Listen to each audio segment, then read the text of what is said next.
All right, it's 3 o'clock on a Monday afternoon. Welcome aboard the Postgame Show. Jay Phillips inside the Herndon Chevy Studios. Ed Bird at Master Control here for a bit. Terry will be along shortly, and we'll have a full Reaction Monday broadcast here for you. Well, we'll get it started. It'll be full regardless of who's here. Your reaction, our reaction, sound from players and coaches. Obviously, a lot of other things going on around college football, including what we knew was always going to happen when Bobby Petrino went back to Fayetteville last year, right? It was just a matter of when. It was never a matter of if, at least in most people's opinion. We'll do that for you. 80 points scored in an NFL game yesterday, and nobody wins. Ryder Cup stuff. Yeah, we got a lot to get to. And the Mets did make the playoffs. Woohoo! Let's start with the Gamecocks and Kentucky. Look, it feels like the most complete game Carolina's played. That's a pretty easy assessment to make, right? And it is fair to ask, because I've had a few people do it, and you know, take this the right way. It's fair to ask just how good Kentucky is. And the answer is not very good. However, you beat them by 22 points. I realize, as I've been calling them this year, you got 2 more supplemental touchdowns. But by and large, you started to look like you again, if you're Carolina football. That's the way I would assess Saturday night. You started to look like you. I realized the early drive for Kentucky's touchdown was pretty impressive, actually. They went right down the field. Then you answer, you settle in, and you become who you want to be in a large way. And you get some good opportunities on defense. You convert those into points. To me, Lenoris at 234 yards, looked like he was in command. That's the way I have assessed it, especially in watching the game again. He felt like himself. Wasn't fantastic, but was more than solid. But again, just in command, in control of the ball game. Dre Jacobs had 5 catches. No one else had 2.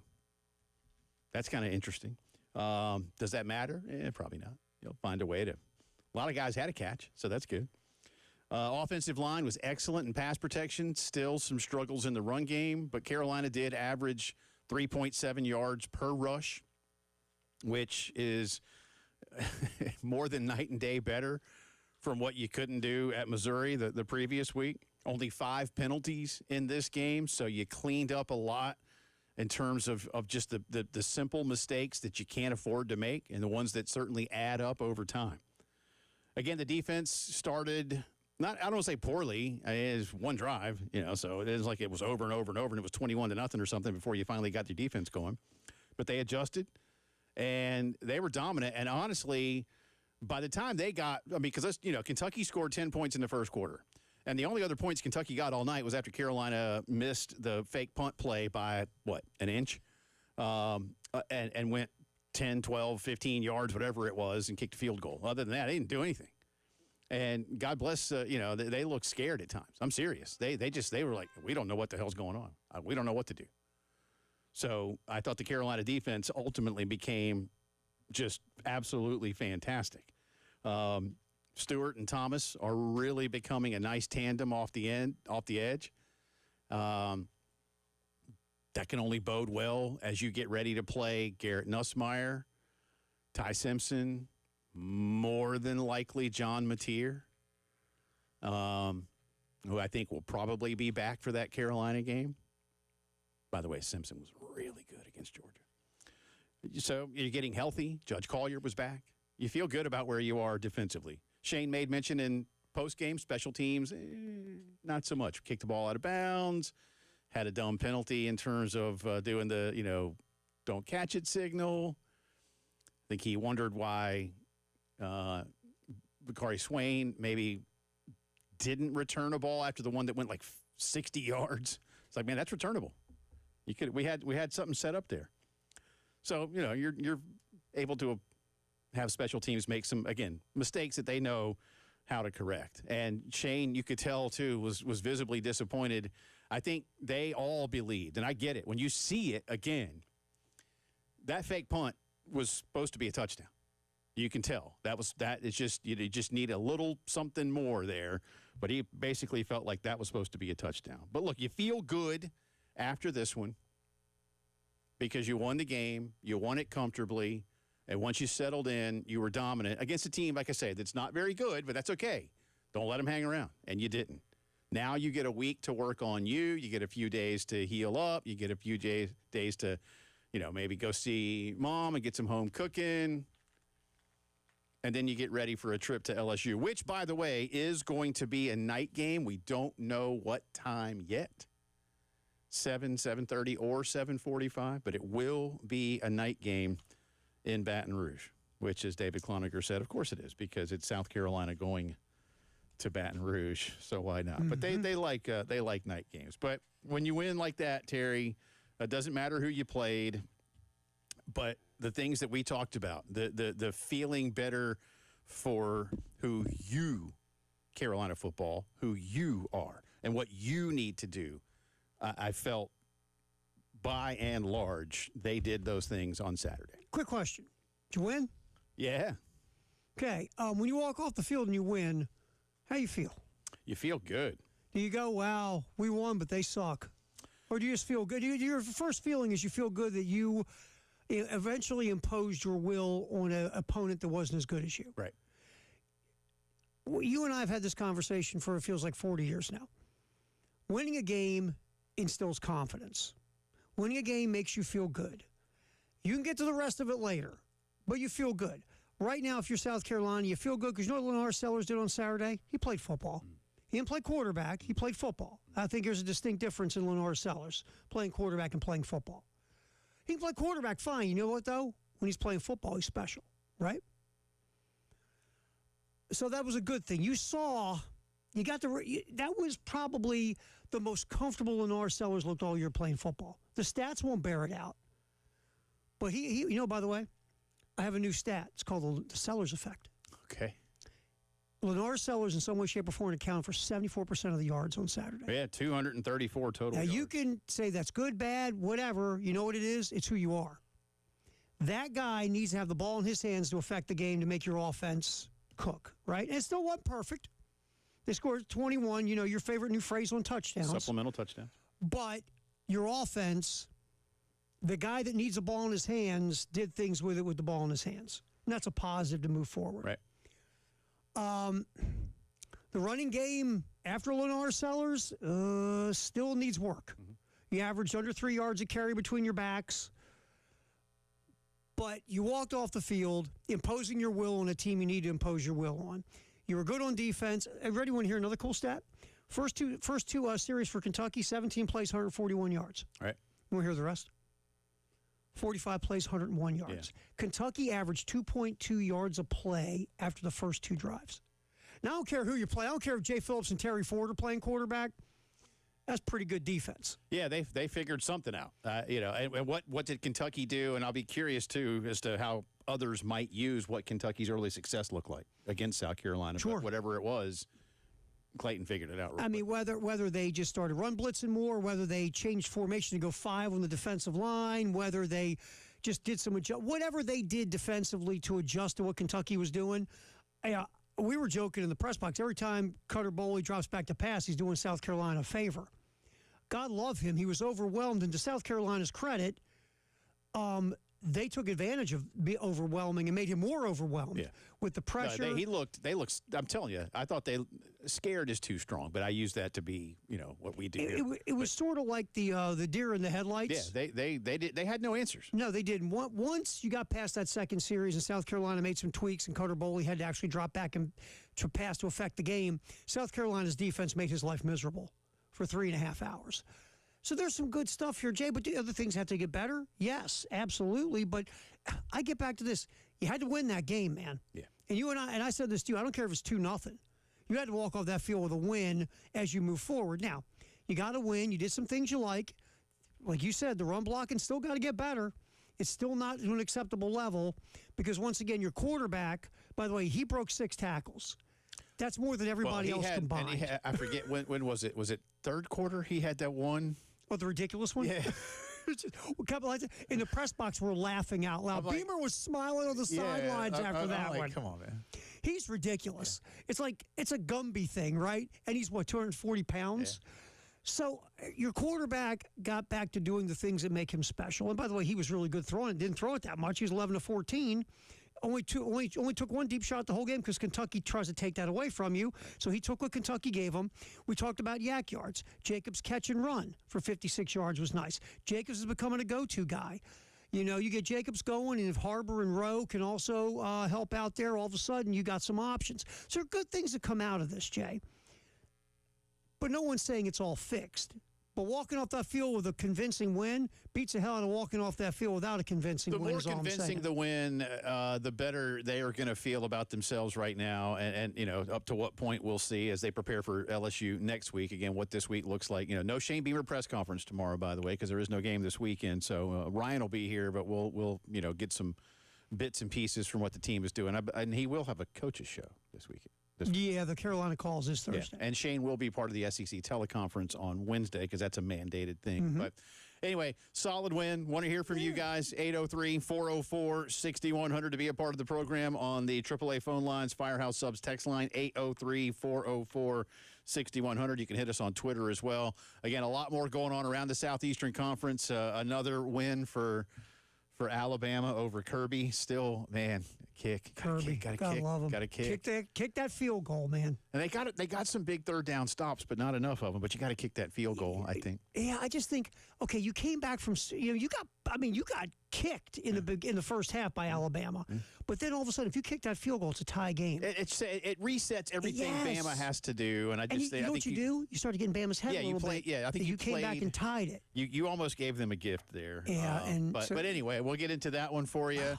But again, the big news yesterday in the SEC is that it really isn't even that Sam Pittman has been fired. No. The big news in the SEC yesterday is that Bobby Petrino is taking over for Sam Pittman. I know. And by the way, did you hear that rumor? I don't think you and I talked about it last week, that Petrino was already going behind Pittman's back trying to angle himself for the gig? Well, are you stunned by that if it would be true? And I don't. I even said that in a tweet I put out. You can't say he was trying to stage a coup, but because nobody knows, and that's mean to say if it's not true. But considering he already was part of an attempted coup, if you will, 20 years ago, dude sitting on the tarmac stabbing his buddy in the back trying to take his job. I mean, come on now. It's not going to surprise anybody. No. And Hunter Yurachek saying, "Oh yeah, he's definitely a candidate for the job." By the way, how Petrino would it be if Arkansas plays well down the stretch and he gets the job permanently? Well, here's the thing. They got a killer schedule, too. They do, and they have a terrible defense. So that defense is awful. And you can fire, and he fired like 3 defensive coaches this morning. He dumped dudes right away, man. But yeah, which again, just it's Bobby Petrino. It's so 803-404-6100 to be a part of it. More Gamecocks. You got to take a shower after you talk about Bobby Petrino. Well, we have to do it again later too. Yeah, you're listening to the Postgame Show.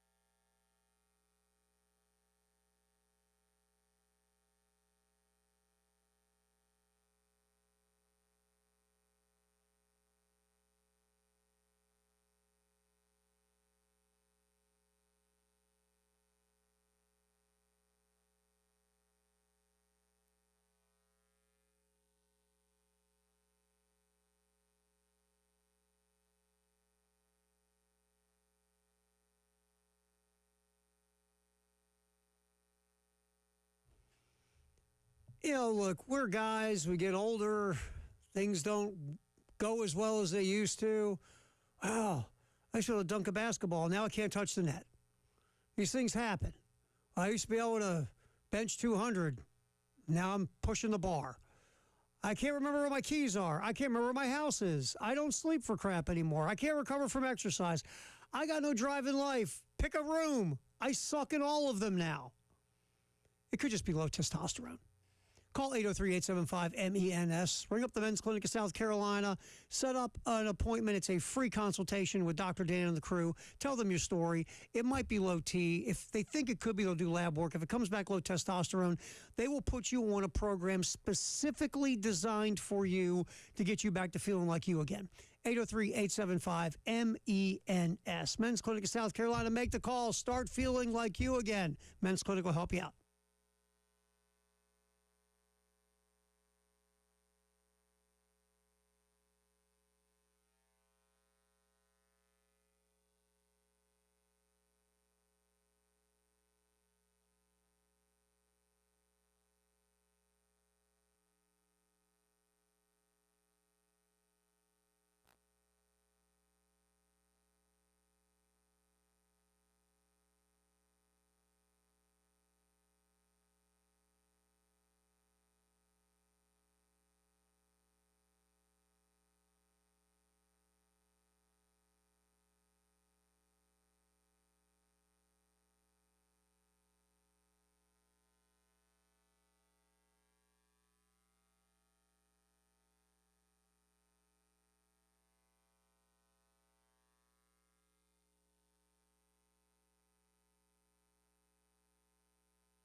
Nineteen minutes after 3 o'clock here on this Monday. Welcome back in. Jay and Terry, Postgame Show. Kale is hanging out at Master Control today, 803-404-6100 for you to be part of the program. Got a few of you hitting us on Twitter.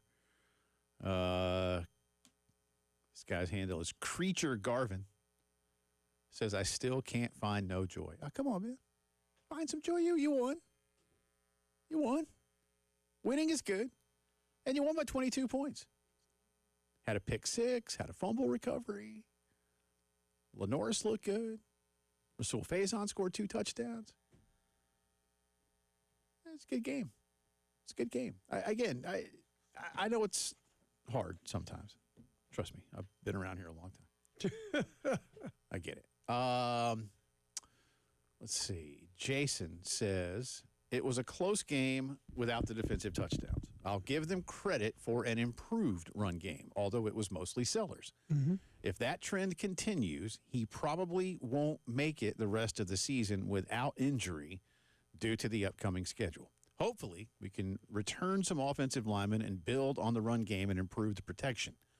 Until they show me that, when we can run, that we can win without a special teams or defensive score, my prediction is still 7-5, most likely 6-6. That's from Jason. Okay. I mean, look, obviously schedule's not easy.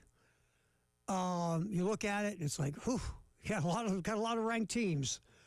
It's the SEC, everybody. Yeah, everybody's got a tough schedule. Yeah. That's whenever I hear about tough schedules. I don't mean this to you or anybody else. I grow weary of the they have a tough schedule. No, everybody does. I mean, no bleep, Sherlock. It's a Southeastern Conference. And I'm dead serious. I'm not trying to be a smartass. No, It's like, you know what?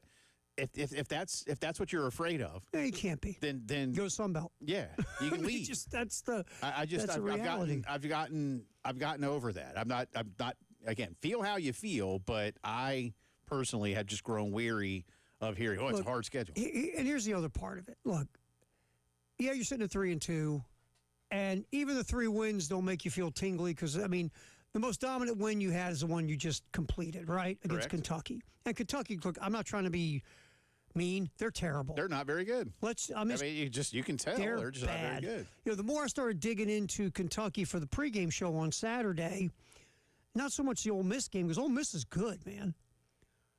But Eastern bleeping Michigan rolled 440 yards on Kentucky. Right. They threw for over 300. They ran for like $140. And when you look at, I mean, even Akron outgained Kentucky. And the more I'm looking at this, I'm going, only thing Kentucky can do is run the ball. That's all they can do with McGowan and Dowdell. Besides that, this is not a good football team at all. So you should at some point take this game over, which South Carolina, to their credit, did. They did. But that is not a good football team. Matter of fact, they're going to be lucky to win one more game all year, Tennessee Tech. Look at that. Look at what they got coming. Yeah, hang on here. I'll do it for you real quick. They might win one more game, unless Florida totally gives up by the end of the year. That's a possibility, I suppose. They Kentucky, are. It's not good, man. Yeah, okay. At Georgia, home with Texas, home with Tennessee, at Auburn, home with Florida, Tennessee Tech, at Vanderbilt, at Louisville. Yeah, it's not promising. Yeah, it's not pretty. And let me see. I'm trying to look here. Let's see. Which one of those do you think they would have the best opportunity to win? Probably Florida at home? Florida at home if the Gators have given up. All right, Florida at home, 56% the computer says to Florida. Look at Vandy. At Vandy. Just curious. At Vandy. Oh, my. 80, what does that say? 86. Jeez. Even the Louisville game, let's see. Louisville's undefeated. Yeah, Louisville 67. And then try just for fun the Auburn game on the Plains. At Auburn. Yeah, 78. Yeah. See, they're in trouble. Did you know this? Now, look, we all know how big Stoops' buyout is at $40.5 million. But I found this out as I was doing my cool little research for our Gamecocks game day. So Stoops' buyout is not only $40.5 million, sir. You ready for this? If you fire him, you have to pay him the entire amount in one lump sum within 60 days of termination. You know, some of these you can roll out for a couple years or whatever. You have time. Oh, no. If you fire him within 2 months, you better been handing him over the entire lump sum of what you owe him, which is going to be around $40 million. I will at least give Kentucky, I don't want to say credit, but I can at least understand that in their case, unlike some schools, they were not necessarily negotiating against themselves when they gave him that. No. There was obviously the interest from A&M, but there's been a lot of people, myself included, that have felt like Mark Stoops would be perfect to go back to Iowa, his alma mater. Kirk Ferentz has been there nearly 30 years now. I think the shine on the Mark Stoops, car, house is gone. So I don't know that Iowa's going to be looking to do that now. You know how many games under 500 Mark Stoops is in conference? I don't. 30. Sounds about right. Do you think his one-loss record is above or below 500 as a head coach at Kentucky? Probably about. A little bit below. I think 10, 13 games below. And he's the fifth highest paid coach in the SEC. Well, what I do remember is that after his first 5 seasons, and I know it's been a lot longer now, but I remember this stat back in the day. After his first 5 seasons, he was averaging 5 and 7. Mm-hmm. But I gave Mitch Barnhart, their AD, credit because you could see that what he was trying to do was beginning to take shape. And whereas the vast majority of major college football programs, after 5 years and an average of 5 and 7, would have fired the guy. Punted him. They kept him, and he did have that 10-win season and a couple of other good, 8-win seasons and whatever else. And so I get it now. It's fading again, and it's obvious that the primary reason it is fading at UK is because they don't have the horses to run the race, no pun intended, for that state. They don't have players. Well, they don't have players. I don't know how much Stoops is really embracing the new era. Remember, Stoops' MO was, I get you in, and a lot of times it was 3-star guys or high 3-star guys, but we're going to put you in our program and develop you. Oh, it's Iowa football. And I'm going to develop defense, and offense is just so our defense can rest. Yeah. And we're going to go out here and we're going to win a lot of 16-10 games, and I'm going to play 3 cupcakes early so everybody's still interested. And once I go off the basketball, I can win enough games to stumble into some minor bowl game, and they'll keep the formula was Iowa football. Great formula. Yeah. I mean, plus, at a basketball school, Mark Stoops, and it was it Andy Staples who said it's the best job in the country? Yes. I agree with Andy Staples 100%. Yes, because they will pay you like you win a lot, and you don't even have to win a lot. But you do have to do better than this. Mm-hmm. Look, Sam Pittman did negotiate his buyout down a little bit. I don't know why.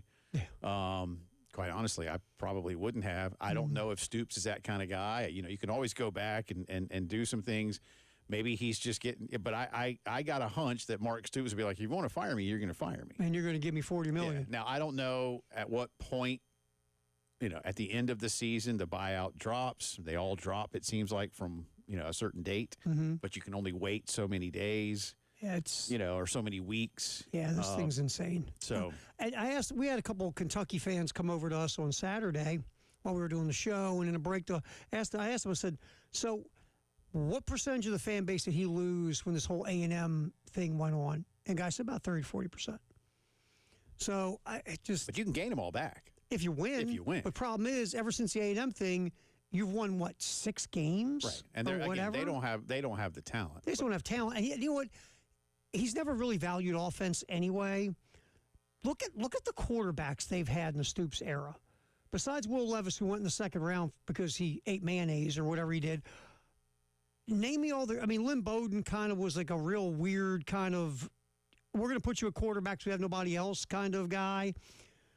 But they really haven't had a whole lot of quarterbacks you're going to go, wow, that was a memorable guy in the Stoops era. No, but you already pointed out why. And again, I don't have a problem with how they want to operate. I just think you have a ceiling. As long as you're winning. You have a ceiling because you operate. It's like anything. If you disregard one side of the ball, like Lincoln Riley on defense, if you disregard one side of the ball, you're always going to have a ceiling because you look at any team that wins consistently on a high level, they're going to have some type of balance. One side might be better than the other, but you can't totally disregard a side of the ball and expect to win big consistently. We'll get into some sound from Coach Beamer, from Lenora Sellers and others, and again, a big weekend across college football and an interesting day in the National Football League, too. Mm-hmm. Yeah. Should the NFL do something about overtime and have a shootout or something? I don't know. It's the Postgame Show.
Pistol formation. Harbor goes to the right side. 3 wide receivers in that direction. Running it with Faison.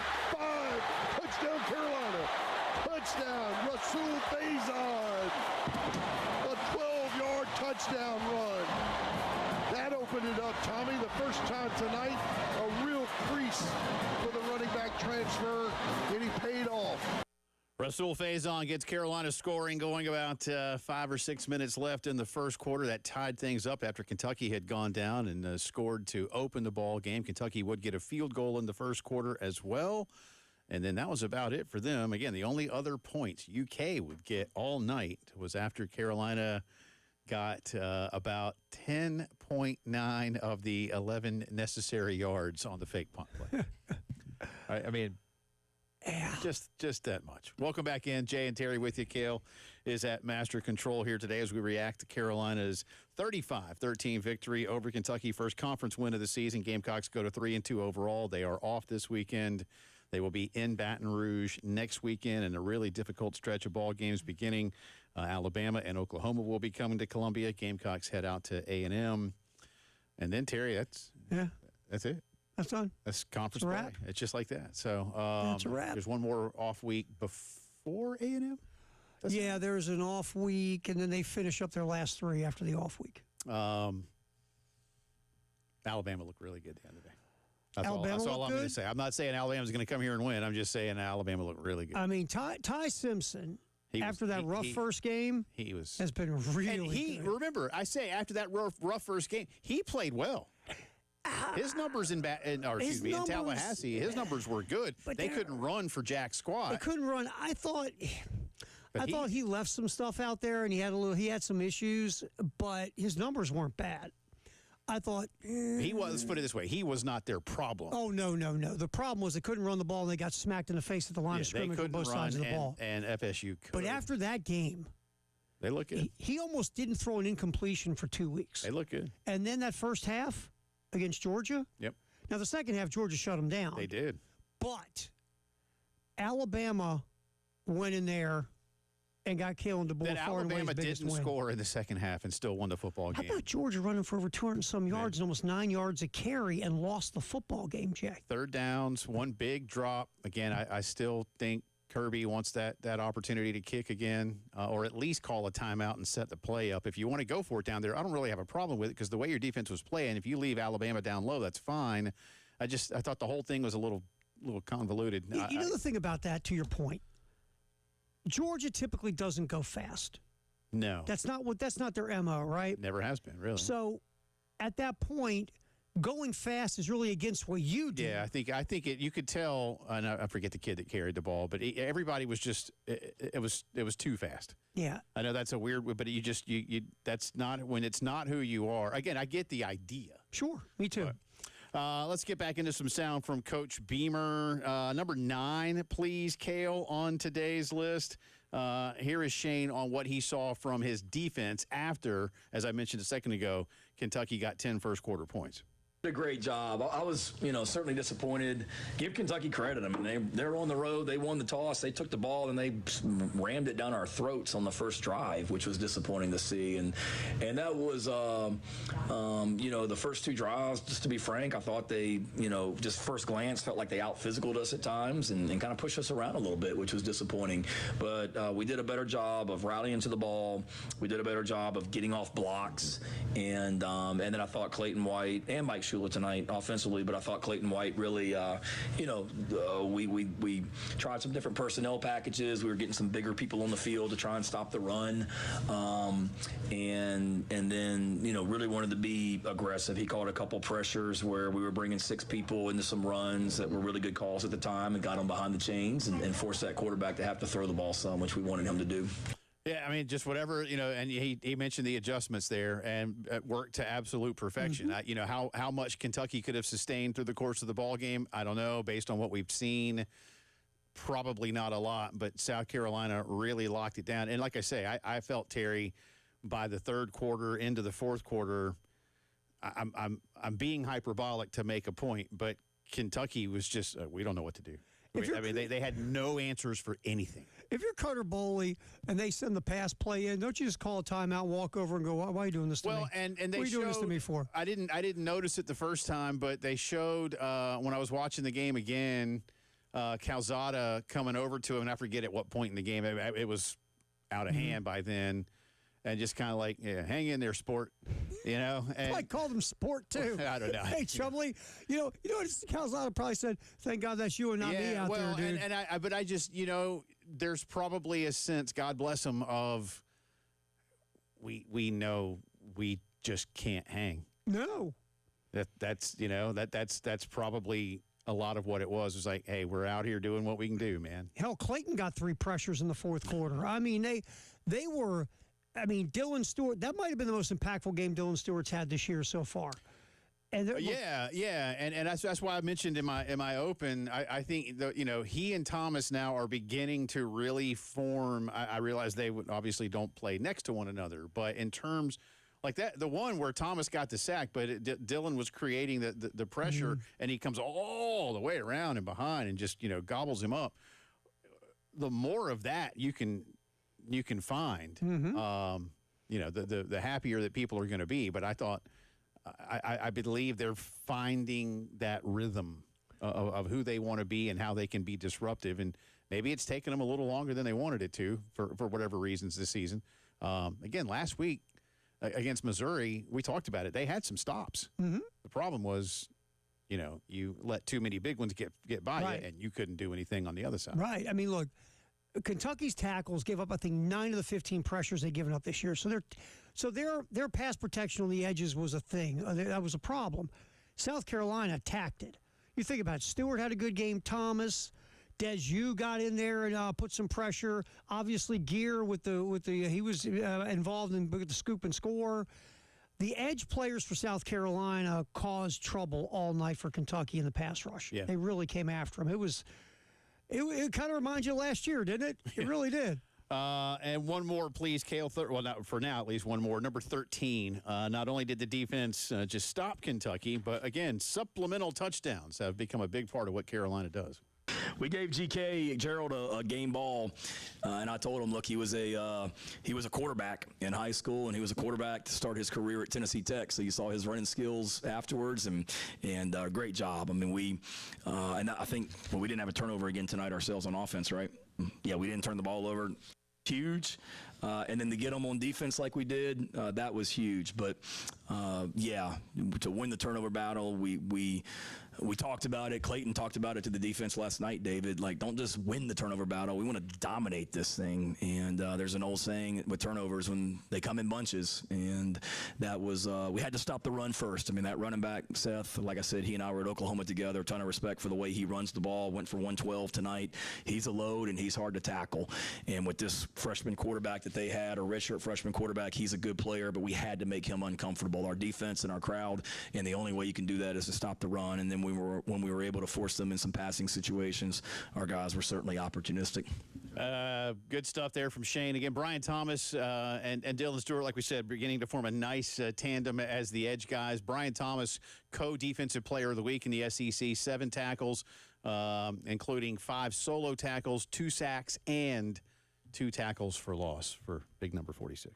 Nice game. And look, my man Fred was active in the run game. Also, he ran Bowley right back at Thomas for that one sack. Like, Fred still has to learn this whole coverage thing, but Johnson's got a lot of upside. He really does. When it comes to the run game and chasing folks around, Fred's all right, man. Yeah, he just has to learn coverage. Thomas had 2 TFLs. Stewart had 2 TFLs. They had 8, 9, 10 tackles for loss or whatever it was, I think 10, I looked. 10 TFLs total and 6 sacks. Yeah, they got after it. And won the turnover battle 4-0. Lots more reaction to Carolina, Kentucky, and what else is going on around college football. And Terry will open the vault when the no, that sucked today. Oh, that's right. It's Monday. It sucks. All right, we'll do that on the other side.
All right, welcome back in. Postgame show rolling on here on a Reaction Monday. Gamecocks 35-13 winners over the Kentucky Wildcats. No Shane Beamer press conference tomorrow. Gamecocks are off this weekend, so the Tuesday presser will come back next week before the game in Baton Rouge. And again, that will be a night game. It will kick sometime in the 7 o'clock hour. Yep. But they're not going to make a decision, or the Disney folk, until Saturday night. Got to kick off either 7, 7:30, 7:45, 7:52, 7:17, 7:26. Somewhere in there. Somewhere in the 7 o'clock hour. Yeah. All right, this is what really sucked. You watched it. There's a lot of things that sucked over the weekend. Let's start with this one. The Colts should have won. Colts should have flagged. Hit it. Jones down the sideline, one-on-one. Oh, what a catch! Adonai Mitchell down the sideline, turning on the speed, and a little stiff arm ushering into the end zone for a Colts touchdown. But did he lose the ball going out of the end zone before he crossed the goal line? That answer will be yes. You can turn it down now, okay? The answer will be yes because Mitchell decided he was going to celebrate around the 2 or 3 yard line and hold the ball out while he ran in. And as he was going to hold the ball out, guess what he did, Jay? He dropped it. He dropped it, and guess where it rolled? There's another one. I don't get it. I don't either. That's all I can say is I don't get it. I don't understand it either. This is, and they don't get it either. No.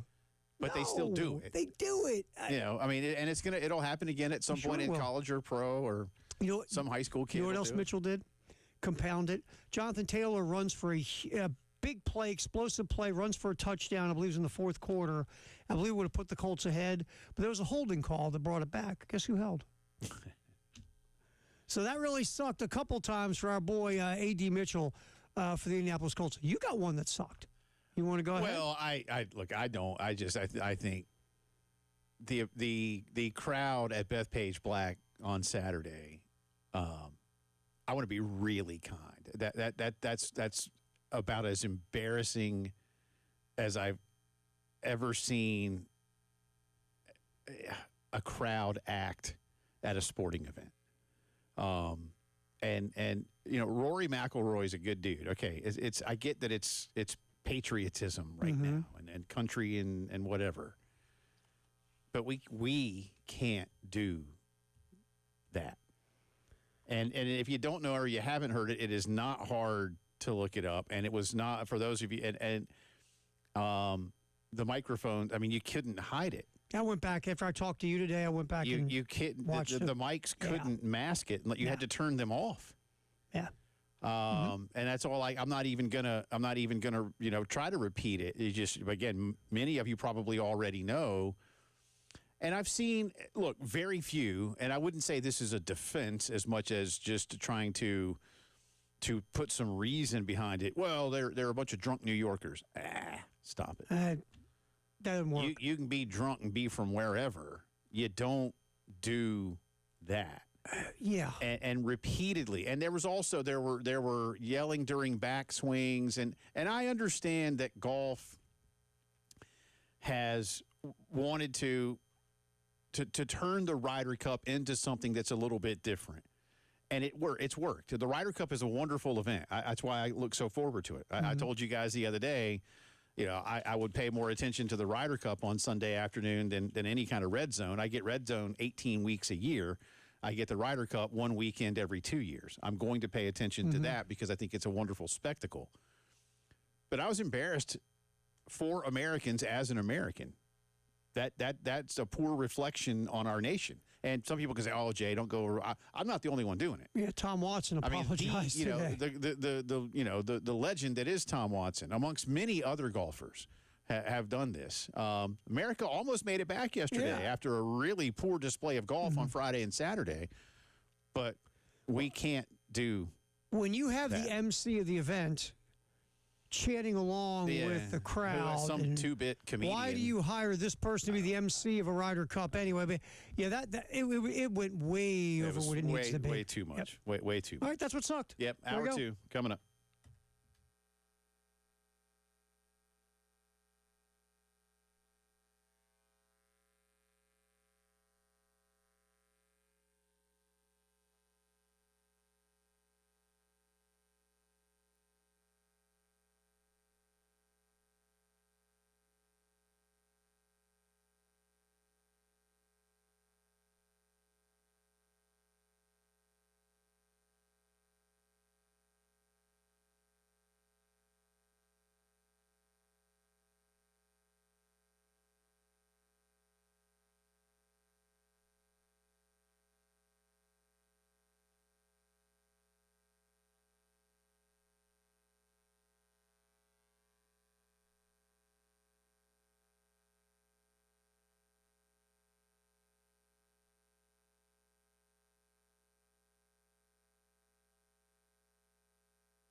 4 o'clock here on a Monday afternoon. Welcome back in. Second hour of this Reaction Monday postgame show coming at you from the Herndon Chevy Studios in downtown Columbia. Alongside Terry Ford, I'm Jay Phillips. Cale Wilson at Master Control.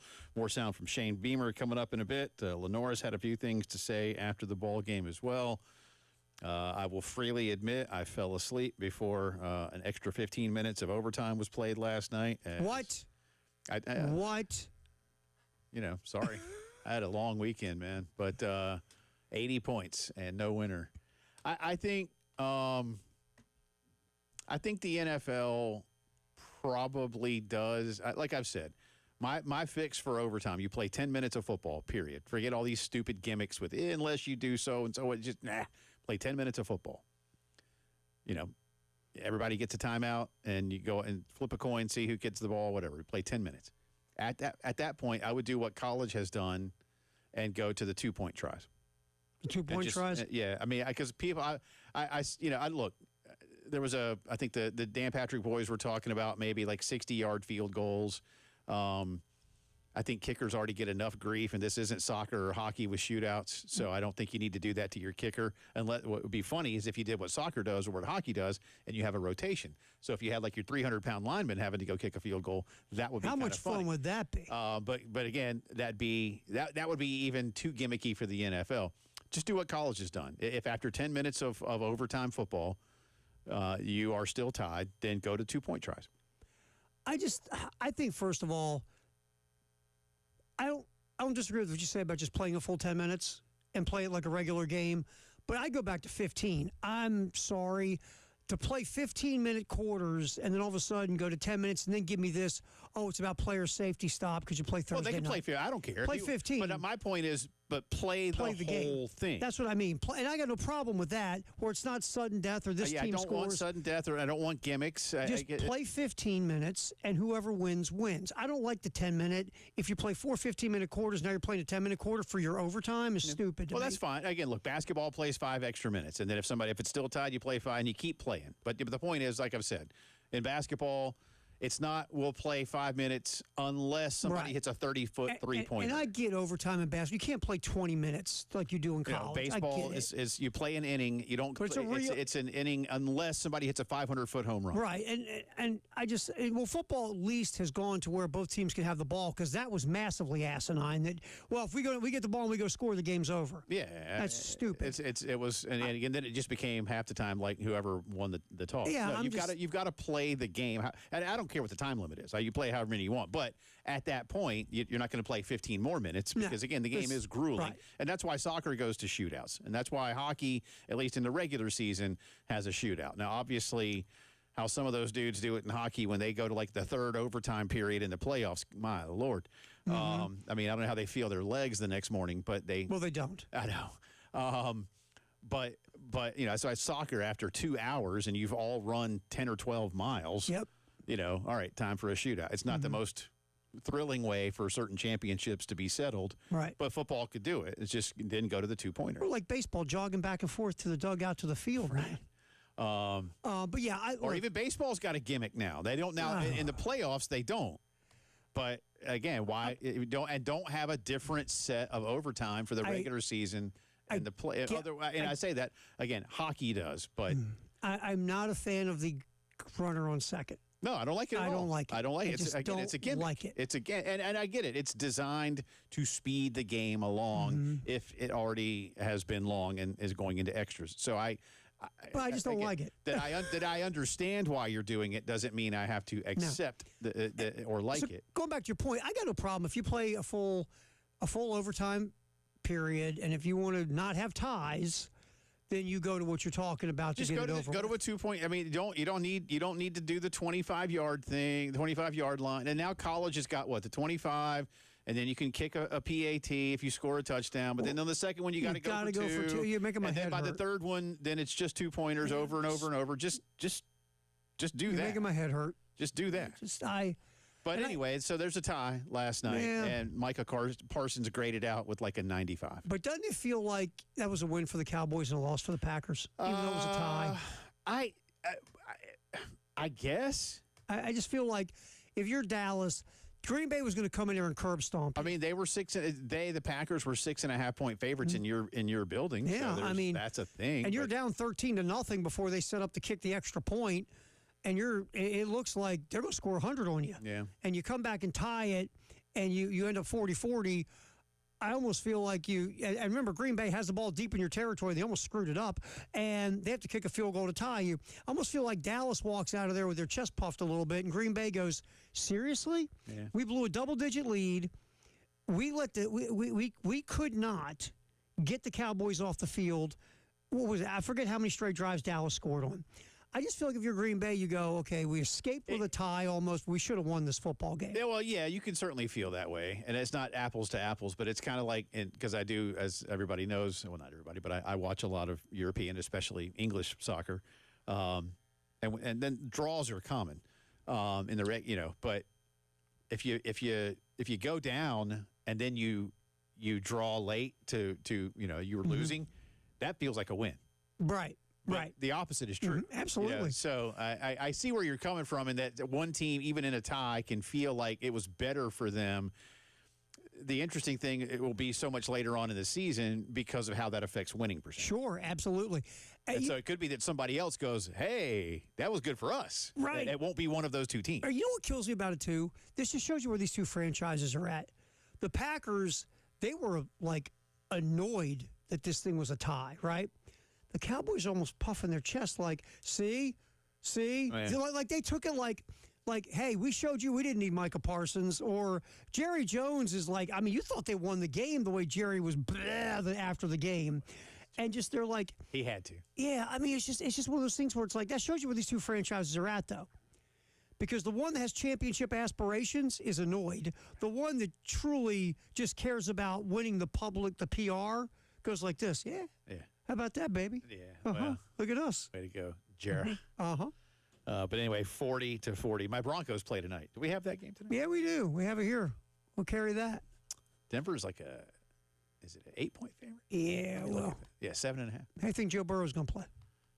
Exactly. No, don't. That's why you're that. That's why they're that big of a favorite. That's why they're that big of a favorite, man. That's why they're 7.5. That was mean. I mean, they'd probably be about a 3 to 3.5 point favorite with Burrow. Maybe. On the field. I don't know. 7.5 without because there's no Joe Burrow. I know, but man, you're taking a shot at Joe Burrow like that. No, I'm taking a shot at the fact he's not playing. If he was there, it's a compliment to Joe Burrow. You get like Robert Saleh over there and Liam Cohen. Did you see that mess yesterday? I read about it this morning. I haven't watched any of it, but I heard what Saleh said the other day. He's like, oh, they can legally. They do a really good job of stealing signs. Is this what we're doing now? Yeah, and the thing is, I think first of all, why'd you bring that up? And Cohen got mad. But I want to look at Liam Cohen as like, Liam, let's look at you. Let's look at Saleh. Saleh's like yoked, man, with like 3% body fat. Well, but I mean, look, I don't think Robert Saleh's stupid enough to go beat somebody up on the football field. Because you really don't think so? Well, if he does, if he wants to get fired. I think, don't get me wrong, I think because Saleh was getting all like, because Cohen was smart, because Cohen had like 3 guys standing between him, and like you can see, if I'm Cohen going like this, don't any of you guys move. Hey, Saleh. Yeah, Saleh, bring me some of that. Saleh was like, I will end you. Well, Saleh just looked at him and said, I will end you if you come over here. That says more about Saleh, but I'm like, why did he bring it up in the first place during the week? I don't know. That's what I didn't understand. But I hate to say this because I don't really care all that much, but good for Jacksonville to go out there and win. They got a nice W, man. They did. It was good for them. It was really good for them. That game? Nobody thought they'd win that game. So going back to this, I am not I'm getting Joe Burrow his props because the Bengals with Joe Burrow are a much different football team going to Denver than without Joe Burrow. Maybe it was the way you asked that question. Maybe you're a little defensive with your Broncos, too. Oh, no, I don't know. I was like, oh. No, the Bengals with Burrow are they, look, here's if you're the Bengals right now. If you have Joe Burrow and the way the Ravens are playing defense where they're allergic to tackling and getting near anybody, and the Steelers are a very 3-1, if you're the Bengals, you started 2-0 with Burrow. Mm-hmm. Where could you possibly be with a healthy Joe Burrow right now in the AFC North? Yeah, and I think the Bengals might have done some other things. I mean, I've seen a lot of people even saying the Bengals need to go out and get them a quarterback and actually try to make a run in what is especially now with Baltimore having a bad defense, a ton of injuries. All of a sudden that division feels winnable even without Joe Burrow. Yeah. But I don't see. Yeah, your Broncos tonight. Yeah, get it back on track after those two. Well, the Broncos got a gift, and the Giants beat the Chargers. That helps. And the Raiders are terrible, and they lost again. And all of a sudden, I mean, the Chiefs looked good. Like I said, the Ravens need to figure some things out. But the Chiefs are still. I mean, the Broncos are. They're 2 plays away from really maybe 3 plays away from being undefeated. So it's not like they've been getting killed, but we'll see. But all right, we got that one tonight. Although I wonder if that'll be during Jay versus the internet. I don't know. But I'll get you some cricket stuff. I think Joe Burrow online too for you. Look, you twisted and turning my thoughts. That's a little harsh. 803-404-6100 for you to be a part of the program on the AAA phone lines or the Firehouse Subs text line. By the way, let me get this. I don't say get it out of the way, but congratulations to us. There is no winner this week. Yes. Of the Wild Card Showdown. Justin and Nathan were both 2 and 3. So was Elijah, but you have to beat 2 of us. I was 3 and 2, and Terry was 4 and 1. Look at me. That's 4. I got 4 wins on the year now, right? It's you have 7 on the year. Hang on. Now, what are you? No, for real. Hold on. I'll tell you. So that's the first week this year that we have not given away a beer card. Look at us. But, I was 3 and 2. I got the Oregon game. I got the Eagles, and Notre Dame was my wild card. They covered. It was only a 3.5 point spread. They covered. By the way, everybody, all 5 players took Georgia to cover the 3.5. You got Oregon. You took the Cowboys, who did cover the spread, even in a tie. You got Philadelphia, and you had Iowa, who did cover. Iowa lost, but Iowa was plus 7.5, and they lost by 5, so you got that one. And Elijah got Oregon and the Cowboys. So he goes to, let's see, he was 2 and 3, 12 and 13 overall. So Elijah is still in the lead amongst the 3 of us. You are now at 11 and 14, and I am a very distant 9 and 16. But I did gain a game. So none of us are over 500. There's no pride in any of this. Correct. There's no pride in any of this. No. Not this week. But the pride is that we actually won the week. I'm going to tell you this. I'm going to have pride. Could we do that picking thing with Gamecock Central? Yeah. I might go from first to worst. I might finish at the bottom this year. I am struggling in that thing. I haven't seen the new one. Has Jack? I guess we don't get the new one until later in the week. I talked to Jack like we're joking around the press box on Saturday. I'm like, man, I can't pick a game to save my life in this thing this year. I'm like, I said, Jack, see if anybody's ever gone from first to worst. I might actually be setting a record. Yeah, I don't know how I'm doing. I was like you were doing okay. 5 games over last week. You were doing okay, though, I think, for a bit, man. I don't know. You got to carry the flag here. No pressure. I'll see what I can do. No pressure on you. All right, we'll come back on the other side. We got more Gamecocks to get to, but major news in the Southeastern Conference yesterday. What does it really mean? We'll get into that when the postgame show returns.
I mean, I understand.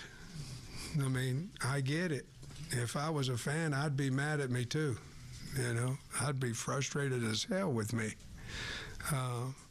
But here's what I'll say. As long as I'm the head coach at Arkansas, I'm going to fight my butt off to get the guys out there. And how long that is, it is partly up to me because of what we put on the field. Unfortunately, he was only the head coach of the Arkansas Razorbacks about another 12 hours. Scary to say. Didn't last long. And that was it. Sam Pittman out yesterday. Hunter Yurachek making the move to fire Sam. Incredibly popular and did a lot to resurrect what was a really bad program after Chad Morris just didn't know what the hell he was doing. That's putting it mildly. Had a bad COVID year. Then they won 9 games. Then they won 7, then they won 4, then they won 7. This year, a mixed bag. They can't defend well. No. They've got a electrifying quarterback, but not much else. And Saturday, they were hapless against obviously a superior Notre Dame team. Maybe not that big of a disparity, but Notre Dame scored early, scored often. And just scored again, by the way, while we were talking. And really, Arkansas just had no answer. But that's a story. But the second part of the story, and what will become the bigger story, is that Bobby Petrino, yes, that Bobby Petrino, who was the offensive coordinator and was hired last year to be the offensive coordinator, is now the interim head coach, and he has immediately put his stamp on the program by firing the defensive coordinator and a couple of other defensive assistants. Arkansas is off this week, so they've got a chance to fill those coffers a little bit. How you do it in mid-season, I have no idea.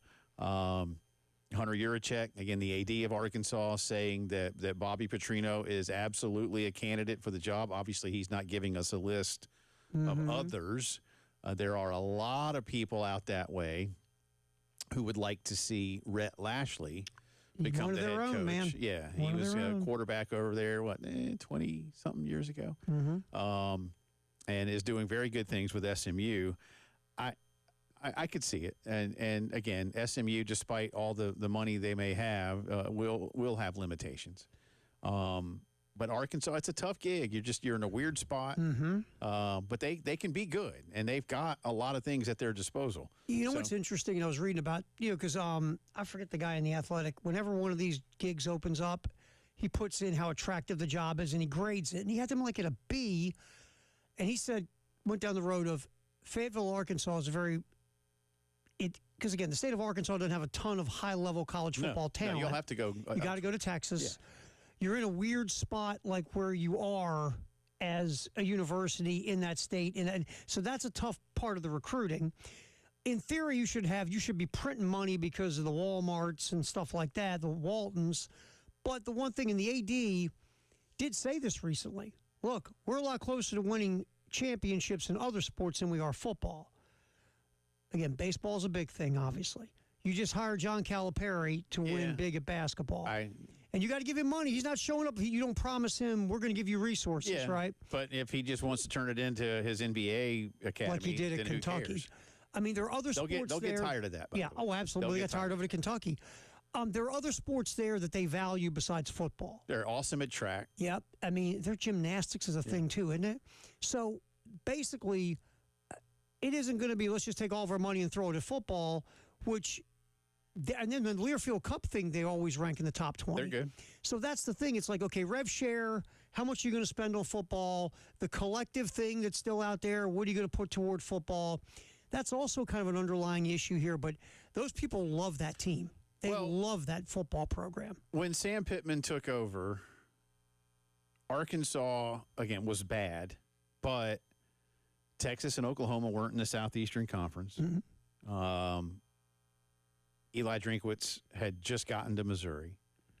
LSU couldn't get out of its own way.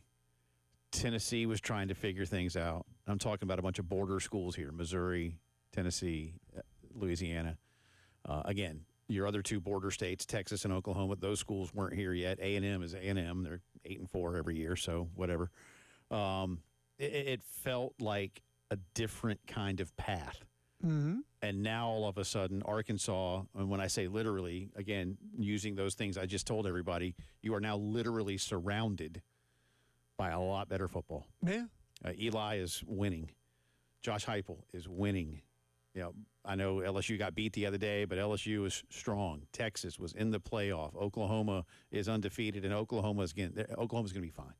Mm-hmm. Even SMU, we just mentioned, was in the college football playoff. It's the job got a lot harder while Sam Pittman was there.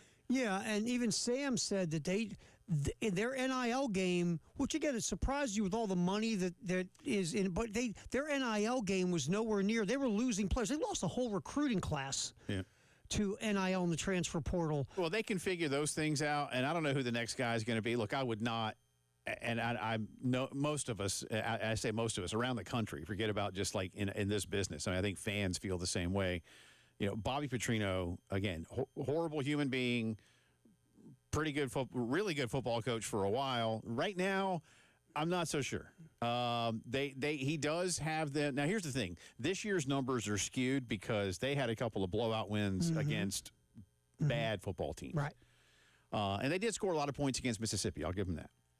But last weekend showed you that they can't defend and against a really good team, and Notre Dame is still a really good team. Remember, Notre Dame's 2 losses are by a combined 4 points. Right, to good teams. To good teams. Mm-hmm. It's seriously a combined 4 points. I know. And I know you lost. Losing's losing. But Notre Dame should be fine, and I honestly don't think well, anyway, we'll see if Notre Dame loses again or not. But whoever the next guy is, Bobby Petrino is going to be 65 next year. Mm-hmm. And again, Bobby Petrino has a track record of greatly mistrusting a lot of people on his staff. He doesn't get along well with those defensive coaches that he hires. He doesn't let them in on offensive meetings. Again, I don't know how good he is as a recruiter in the grand scheme of what Arkansas is going to need. Especially in this world we live in now, too, right? Yeah, look, if he runs the table in some way, and whatever that means, because they're not going undefeated the rest of the way, then maybe there's something to look at. But you're going to need someone who is the school itself, the fans, whatever you need to do to reorganize the collective and put the money behind it. Mm-hmm. That'd be follow my logic here. That'd be the least of my concerns. Yeah. They have the money. Mm-hmm. You gotta know what you're doing with it. Well, plus, and they'll do that. Don't you have to excite the money again? Right? Yeah. And Lashley would excite the money again. And you've got to, and we just said this, you've got to navigate Fayetteville, Arkansas in 2025 in regards to the SEC. You got to find somebody like, look what Lashley's done at SMU. Yeah, he picked up the program from Dykes, but still he's taken it to another level than Dykes had it. I mean, I'm just going over there's some interesting candidates here, man. What Eric Morris has done at North Texas. Again, you got Traylor sitting at... That won't excite, but I get your point. But what Traylor's done... Traylor knows Texas. Mm-hmm. Look what he's done at UT San Antonio. But again, those guys aren't going to excite the money people. Lashley's the only guy outside of Petrino, because there's some money people who love Petrino from what he did the first time at Arkansas, and that's dangerous. Lashley's your guy if you want to get saved from Petrino, I feel like. Because the rest of these guys are qualified, but they're not going to get the money all tingly. No. They're just not. There may be somebody else out there that we're not thinking. I mean, look, I don't know, and I throw out a weird wild card from my own perspective because I've not seen this. Could you lure Eli Drinkwitz down a state? It's not a huge step up, but it is a better opportunity. Let me ask you this. If you're Eli Drinkwitz, do you go there or do you wait to see what happens in a place like Florida? It. Yeah, well, that's just it. And that's also a likely opening this year. So if I'm Drinkwitz, you need to angle for one over another. Or angle them against each other and see what you can get. So again, I'm not saying they should hire him, but I look at it hear me out because it's not quite the same. But we were talking the other day about Mississippi. Remember, Tommy Tuberville left Ole Miss for Auburn. Mm-hmm. He didn't leave for, say, a Texas or an LSU or a Florida. And look, because Auburn's a better job than Ole Miss. At least it was back then. Mm-hmm. And I would say in a lot of ways it probably resource-wise and money and everything. Yeah, it's still... and history and those kind of things. Mm-hmm. I would argue that Arkansas is a slightly better job than Missouri. Now, again, people that love Gary Pinkel and what Eli Drinkwitz has done may say, Jay, I don't know about that. And you might be right. And Missouri's spending money on football. Yeah, Eli's got him. So, He's got him going. Will you ever be the thing? No. No. Arkansas is the thing. Right, Missouri. If you talk about there, it's pro sports. Right. It just is. Yeah. All right, we'll come back on the other side with more from Shane Beamer after Carolina's 35-13 victory over Kentucky. Want to hear from you as well on Reaction Monday. 803-404-6100 is the postgame show.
Oh, weather, got a little rain, so take your time if you're heading on the roadways. Again, we have our construction to deal with.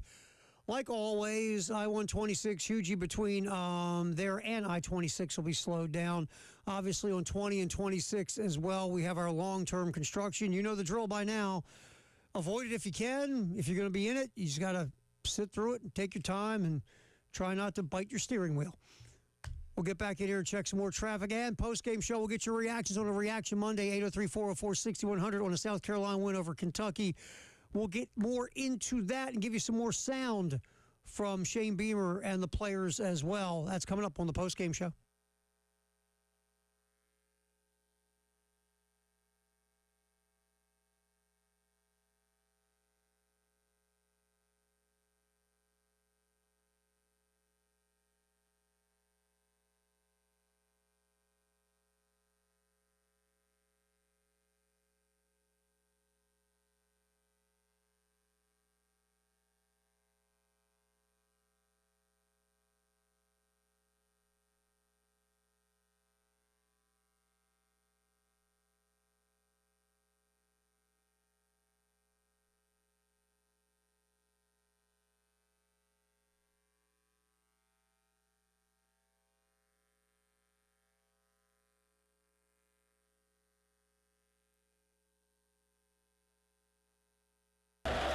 Takes the snap, going to play action, wants to go backside. Intercepted and is caught at the 40-yard line. Going down the far sideline at the 20, at the 10. Hits another one. Gerald Kilgore's second touchdown this season for 45 yards out. Todd Ellis on the call. That was Carolina's second defensive score of the night, or as I now like to refer to them, supplemental touchdowns. Welcome back in. For a while, you're like, man, if Carolina could score offensive touchdowns on a more regular basis, that'd be something. How awesome would that be? But 5 touchdowns, 2 of them by the defense. So that's 3, 5, 6 of your supplemental touchdowns this year, right? Yep. And offensive touchdowns. About the same. Maybe a couple more. Couple more, but not. I mean, you had what? You had 2, 3 in the first game. Mm-hmm. Against Virginia Tech. And then 1 in the second game. We have 6 overall for supplemental touchdowns. And offensive touchdowns, you had, 3 Saturday? Yeah. 2 against Virginia Tech? Or was it 1? 1. Opening drive. 1. Opening drive against Vandy. Yeah. And Missouri. A few more. A couple against. Yeah. So. But that's good. Whatever it takes, man. Hey, well-rounded, baby. Win the game. Just win. Well-rounded. Let's get to Keith. He wants to talk about a couple of these things throughout the afternoon. Hey, Keith, how are you, sir? What's Welcome up, in. Keith? I'm doing great, Terry and Jay. First, really enjoy the show every evening. Thank you. We had this discussion at the end of last year. Everybody excited, great year. And I maintained that, my overall take on the Beamer program, evaluation after 5 years, this obvious, there was vast improvement Saturday night. Turnovers, tackling, just all facets of the game. But I don't want to rain on the parade. I think it was obvious the last 2 years Kentucky's not quite what they used to be. But I propose the question to both of y'all.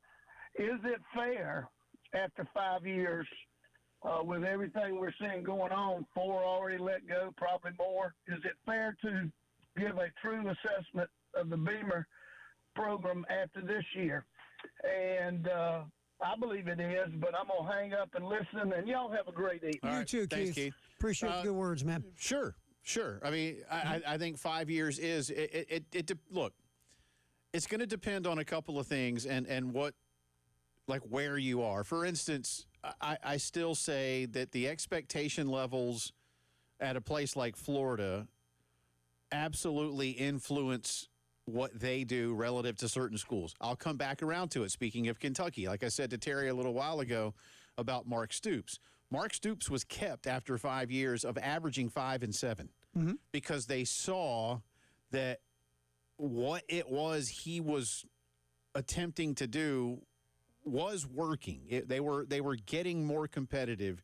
I would say South Carolina, Keith, is somewhere in the middle of those two. You know, again, Florida fans, y'all think whatever you want of them, but a lot of Florida fans believe they should be contending for a national championship virtually every year. I tend to agree with them. I don't disagree with that. They have everything necessary. They got any high school players in Florida? Yeah. They have everything necessary down there. Florida underachieves relative to resources and talent. For Shane, yes, it'll be fair for Jeremiah to sit down and assess where things are. Now, look, I don't want to lead this conversation into something like, so maybe Jeremiah thinks that Shane's not doing a good enough job. Shane's going to be here next year.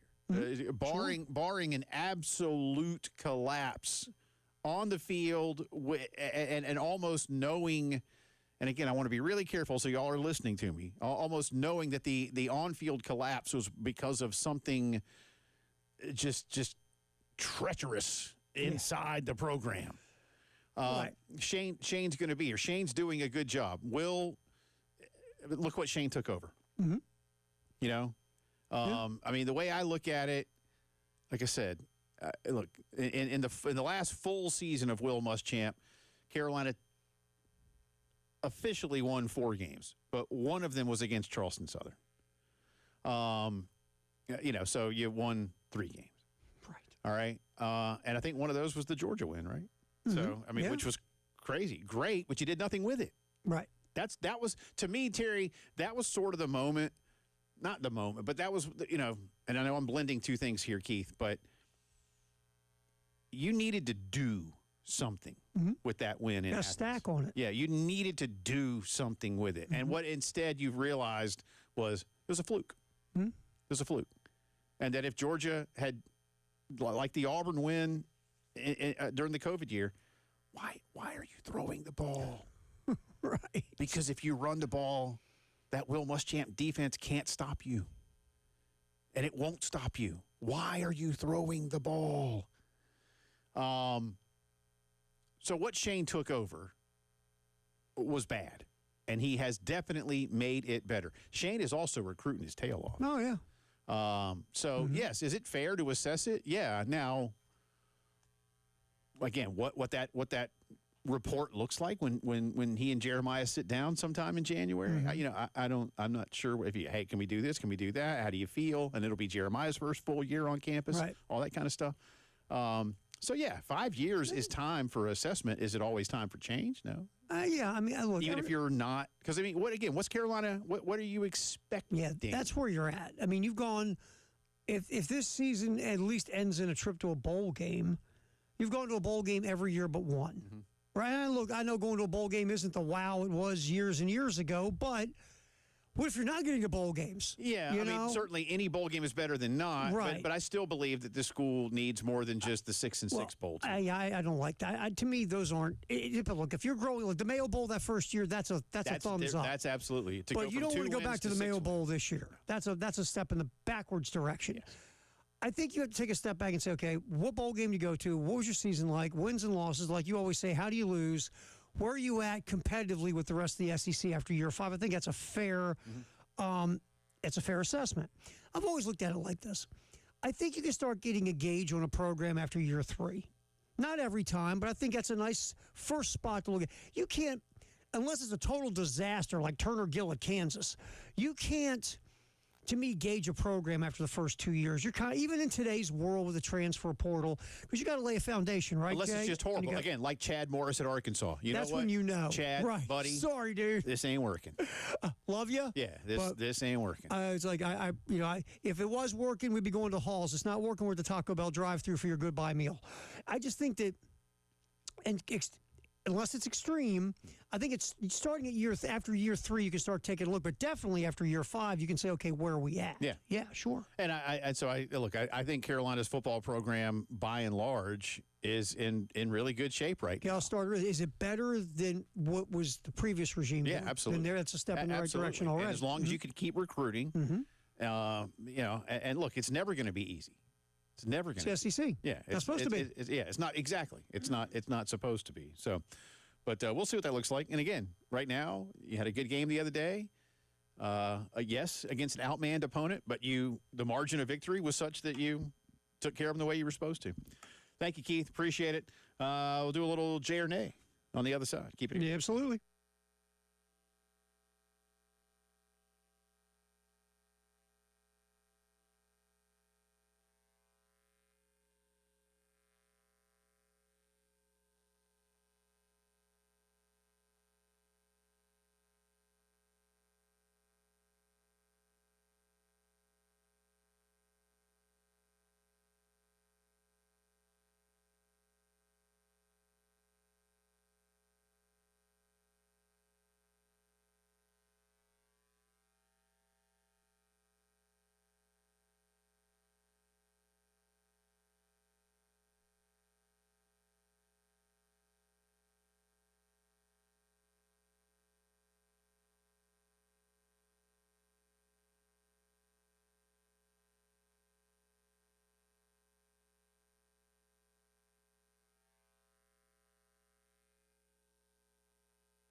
All right, welcome back in. Final few minutes of our second hour coming up. Top of the hour, headlines of the day. We'll have more sound from Coach Beamer and plenty more on the Gamecock Notebook. Drive around the SEC next hour as well. I just realized something. Yeah, what's that? And I can't blame me. I got to blame somebody but me, even though it's my fault. Okay. I forgot to cue up Kale with the music. We'll go over there and do it real quick. You want to talk right now while I go get our game show music? Talk. Can you talk? Can you do it? I can't go. I don't know. Tell you what, Kale, grab Match Game or Price is Right. We'll stall for a sec. What do you do? It's So like what'd you he's do this Alexa. Wish. Kale. Oh, that's the way that sounded. That's we don't have Alexa, we have a Kale. Kale, get some Price is Right or Match Game. Yeah. And remember, they're going to play a commercial on YouTube before they fire it up, so be careful. Oh, we haven't fixed it on this thing yet? You got it? They deleted it. I haven't put it back in yet. Who's they? Someone deleted it. Well, I did not. I'm going to watch the video. Hit it. Give me some game show. We only care about the game show music. I don't even want to ask a question. Let's just listen to this. Okay. Now let's go. All right, Jay or nay? James Franklin will never, ever, ever, ever, ever, ever, ever, ever, ever win a big game as Penn State head coach. Yeah, he will. Yeah, so that's a... Jay or nay? Well, so what's the question? Will he? Will he ever win a big game? Yes, Jay. He will. He will. In your lifetime? Yes. But I'm not at all surprised. Once again, what I saw, look.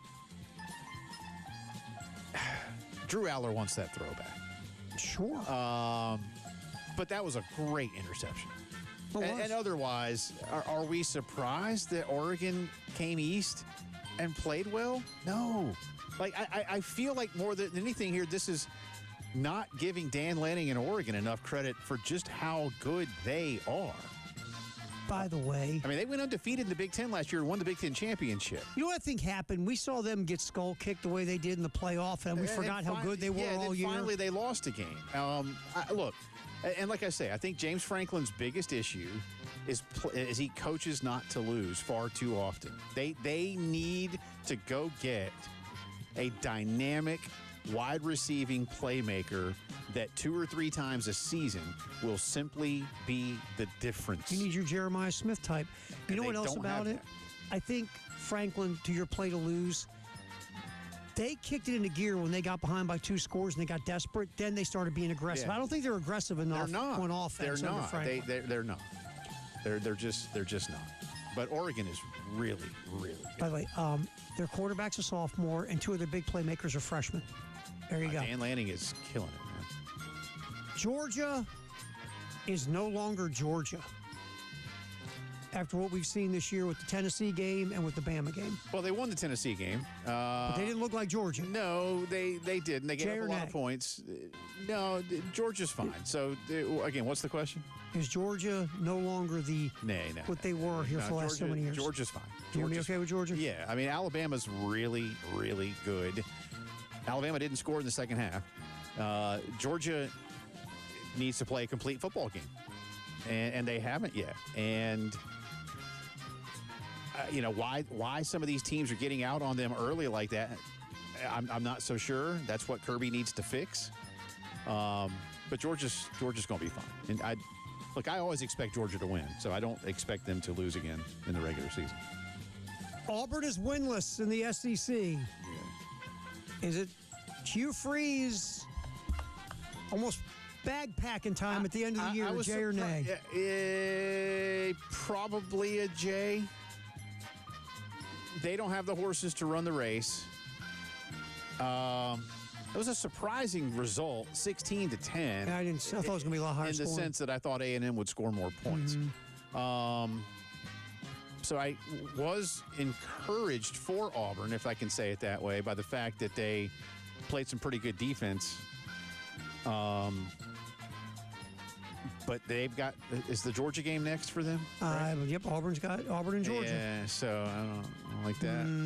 And it's just not working out for you. Okay, last one. Jay or nay, after going to Iowa and winning a rock fight against the kings of rock fights, Indiana for real, Jay or nay? Jay. Does it kill you to say that, Jay? I or think nay? just because I don't have a lot of respect for their non-con and Signetti's attitude toward it.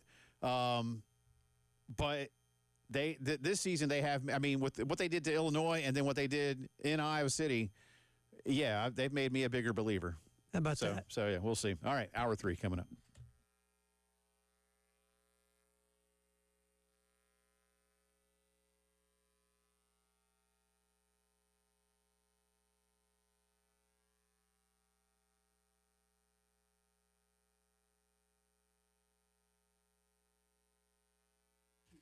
Love telling you about our friends at U.S. Brick. Mikey Johnson and his team doing fantastic work. Listen, well, Mikey hadn't done it the whole time because he's not that old.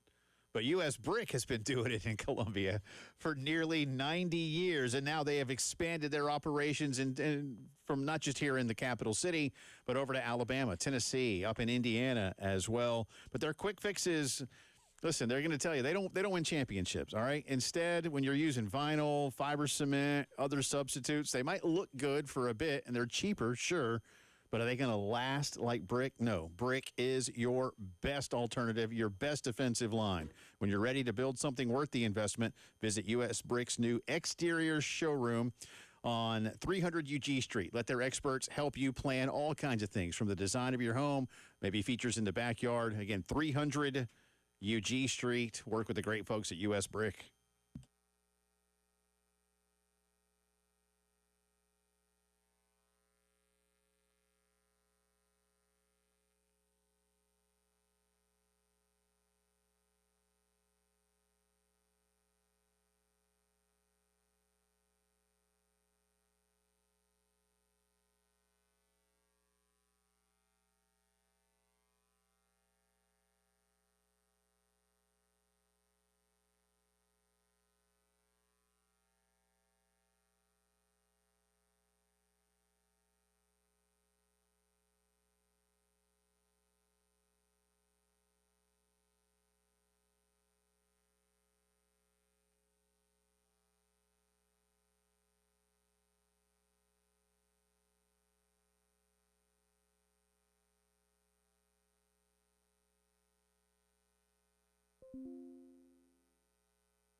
It is 5 o'clock news time here on this Monday. It's also the final hour of the Postgame Show alongside Terry Ford. I'm Jay Phillips. Cale Wilson's with us today at Master Control.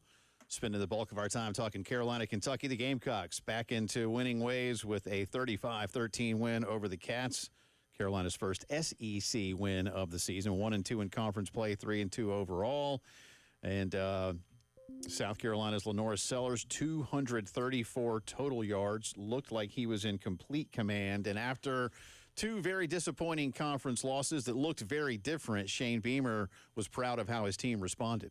Our guys and the way they played, we knew it was going to be a physical football game, and to sit here and having beat Kentucky now 4 straight years is something that I and our entire program take a lot of pride in because of the respect we have for those guys, and that's no small accomplishment to beat that team 4 years in a row. Just so proud of our team, the way they responded this week with the negativity out there, and they just went right back to work. There's perception and there's reality, and we knew where we were as a team and knew we hadn't come close to playing our best and that we needed to be better tonight in all 3 phases, and that's what we did. But our players responded throughout the week, preparing for this game. We knew the importance of it. I mean, I'm not an idiot. We knew this was a pretty important game, and our guys responded the right way. Our guys responded tonight to adversity. I mean, give Kentucky credit. They got a redshirt freshman quarterback, and they win the toss. They take the ball, and they run it right down our throats on the first drive and out-physicaled us in that drive, and that was disappointing to see. But then every time adversity happened tonight, we responded, and that's a testament to the culture in our program. They had the opening drive. I think we went right back down the field and scored right after that. We didn't get the fake punt, and then the defense went out there and held them to 3, and then they cut it to a 2-score game, and then we went right back down the field and responded. And then the last drive, I mean, you want to talk about finishing, holy smokes. Like, we didn't finish last week in Missouri, but I'm not sure what time the players told me we got the ball back with 9 minutes on the clock and just pounded the ball down the field. I don't know if that's right or not, but that's what they told me, that it was a 9-minute drive. But whatever it was really freaking good to not have to give the ball back to them anymore after that. By the way, I didn't think about this until I read what our buddy Wes Mitchell said, but that maybe South Carolina didn't score on that last drive almost on purpose, in the sense that Shane just wanted to twist the knife and show Mark Stoops, look what I'm doing to you. I'm beating you at your game. I didn't think of that, but I'm glad Wes did, so I'll give Wes a tip of the cap on that one. Shane mentioned it in there. Perception is not reality with his ball club, and I know where he's going with that. I think there is some reality in the sense that you need to be better, but that was the focus once again. So it's not to take from Kentucky, but I think we all believe it. I think those guys down there believe it. I think those of us to talk about it. I think those of you who cheer for them and pay your money all believe it. You need to fix you. That seems to be the theme now. And they took steps to do that. It gets a lot harder. It's good that you have a week off here, because it gets a lot harder when you go to Baton Rouge and try to win a football game. But they went from 11 penalties or 14 penalties. 14 to 5. Yeah, 14 to 5. You ran the ball again better, not great. Well, you got your best running back involved more. You did. And your best runner of the football. That's what I mean. Yeah, your quarterback. Yeah. Again, Lenoris had 234 total yards, didn't have any touchdowns, but it was as the words I used earlier, he was in command of the game. Yeah, I said he wasn't playing quarterback; he was playing football. Yeah, and I think when he goes out there and plays football, that's where he thrives. That's what he does, and so those things, defense again after a bad early start, really locked things down the rest of the way. Yes, Kentucky got one more field goal in the first quarter. But from that point forward, the only other points Kentucky got, again, was the short field. On the fake punt, yeah. Right. And they went 15 yards. I looked it up a minute ago because I couldn't remember. They went 15 yards. And look, your defense did you a favor there, because really you cracked the door a little bit there, right? You gave them what could have been a little momentum if they scored a touchdown, but your defense came out and bowed up and held them to a field goal. And by the way, why are you going for a field goal right there? Yeah, help me out with that one. I'm not sure. That's a fair question. That is a fair question.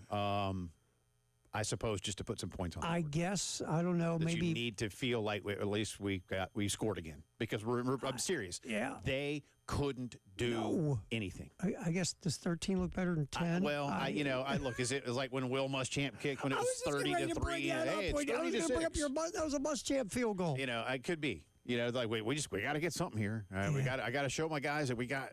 They did something right. I don't know. It was just weird kicking the field goal. Yeah. But again, supplemental touchdowns. The new term I've come up with this year. Here's Shane Beamer on winning the turnover battle 4-0. Clayton told him yet last night at the hotel that, we've won the turnover battle last week 1-0, but we don't want to just get one and win it. We want to dominate it, and that's what happened tonight. Had a lot of feel from like that Oklahoma game last year, but we needed that. Certainly, I'm not dumb. We've been struggling a little bit offensively to score points and move the ball, and when you can score twice on defense and then score on special teams like we have been able to, that makes you a tough team to beat. And Clayton always says that those turnovers, they come in bunches. And we got one tonight, and then we got another one, and it was really cool to see that happen and knock the ball out as many times as we did. Fumble recovery for a score, pick 6, and again, domination is the right word. They are winning the turnover battle. Again, you keep doing those things and keep finding ways, because this is a team that will need those difference-making opportunities in this next stretch of ball games, because you're playing. I can't sit here and say LSU has a high-powered offense, but they can at times. But if you in their building can turn them over, that will be huge. Alabama will bring what I think is a very good offense to Columbia, and we expect John Mateer to be healed up from his surgery and ready to go, if not for the Texas game, then certainly the following week when Oklahoma comes here. Yeah, I mean, look, the good news is, Will Norris, he's got 1 interception this year. Remember, last year there was some issues with some turnovers and some turnover-worthy plays, and so far this year... He was fumbling last year. Yeah, the fumbling was huge. So, and remember, the second half of the year he cut a lot of that down, and this year it's even better. Now, to your point... It feels like right now, South Carolina, the biggest problem on defense, besides this tackling issue, which is kind of important, that they were much better Saturday, by the way, is if teams have success running the ball. LSU can't run the ball to save their life. Alabama, I think, is sending all their running backs home. They're not running the ball either. So, I mean, not to say that means you're going to win the game, but in the matchup world we talk about, that does help you, because you're not going up against a team like Missouri or Vanderbilt. Right. I mean, can Alabama and LSU beat you by throwing it? Absolutely. But they're not going to run the ball and gain 200-plus yards on you. They're not even going to look to do it. We'll have a lot more from Shane coming up in our Gamecock Notebook in just a few minutes. As we continue now with our integrated media headlines of the day, the new AP Top 25 is out. Ohio State remains the number 1 team in the country. They went out to Washington and won this weekend rather comfortably. Oregon, big vault up to number 2, up 4 spots. And Oregon got 16 first-place votes. And I got to tell you, I think they're well-earned first-place votes. Miami is number 3. They got the other 4 first-place votes. Mississippi up 9 spots after the win over LSU. Real quick, Cale, because I probably won't have time for this in the drive-around. Give me cut number 36 on today's list. I want to play this first, then talk about it. Hope our fans had a good day. Appreciate them not rushing the field. So, but I think, not to take away from probably extra security, it probably helped. But to me, that's really cool that you get to a place at a program that you do beat the number 3 team in the country and you don't rush the field because we did what we're supposed to do. And that's win the game. And so that makes me happy that this program's got to that place. 100%. Amen, Coach. Yep. Because I thought they might. In fact, I pretty much believed they would. I was surprised they did in Oxford after the Kiffins won that game. Well, over LSU. and it is a measure of real progress and success. Well, that's where you want to get. You want to become the team that when you lose to another team on their home field, they rush the field out of the respect that other folks have for your program. And I think Lane nailed it. Here at Ole Miss, now we expect to win that game. Yeah. We're not surprised and shocked that we won that game. Yeah. As liquored up as we are from the Grove, we didn't rush the field. So there you go. But a big win for Mississippi. They go to 5-0 again, now up to number 4, 9 spots up for the Rebels. Oklahoma is number 5, A&M 6. Penn State drops down to number 7. Indiana is 8th after a nice win in Iowa City. Texas is 9th, and Alabama up 7 spots to number 10 after their win in Athens. Texas Tech is 11th. Georgia drops to 12. LSU trades with Ole Miss. They drop 9 spots down to 13. Iowa State is 14th, and Tennessee is 15th. The UT, of course, needed overtime in Starkville. Man, Mississippi State scared the bleep out of those cats, didn't they? Just a little bit more from State, but they didn't quite have enough. Vandy is number 16. Then it's Georgia Tech, Florida State, Missouri, and Michigan. And then number 21 is Notre Dame after their win in Arkansas. Again, huge win. Illinois is 22. Then BYU, Virginia with the upset of FSU. About that. My. And Arizona State is number 25. Southern California and Texas Christian dropping out. That Virginia, that was a fun game Friday night, man. Bad loss for Florida State. Yes, absolutely. And, how bad, we'll see. FSU has Miami this weekend. Yep. I believe that game is in Coral Gables. So let me double check that. I think it's at Miami. I think you're right. I think that matters. But, again, we saw Florida go down there. Again, Miami, God bless them. They got fans. They do, but it's not a whiteout in Happy Valley. No. They're hosting. Is it at Tallahassee? Oh, because it's in Tallahassee. Okay. But, I mean, yeah. 7:30. Playing Miami at home isn't like going to the whiteout in Happy Valley. Just say that. No, it's just not. say that. But this will be a big one for FSU. They need to get it back on track because, quite honestly, look, we'll see if Virginia can hang around the top 25 all season, and if they do, then this win looks a lot, or this loss rather looks a lot better for Florida State. How bad's the look at Florida State? You lose at Virginia, then you bounce back at home in Tallahassee, get beat by Miami. Well, if they lose to the Hurricanes, I don't think they have another loss in them.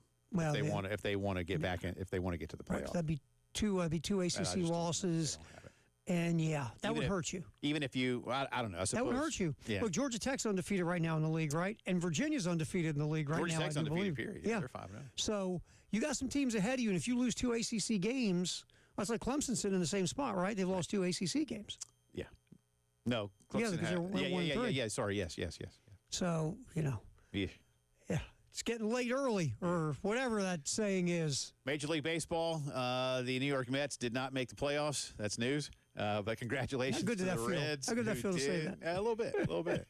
Atlanta Braves did win their final game of the season. No word yet on Brian Snitker's future as the Braves manager, but today the Minnesota Twins fired Rocco Baldelli because it's his fault. They traded all their good players away. Yeah, and they don't spend any money. The Pirates have extended manager Don Kelly.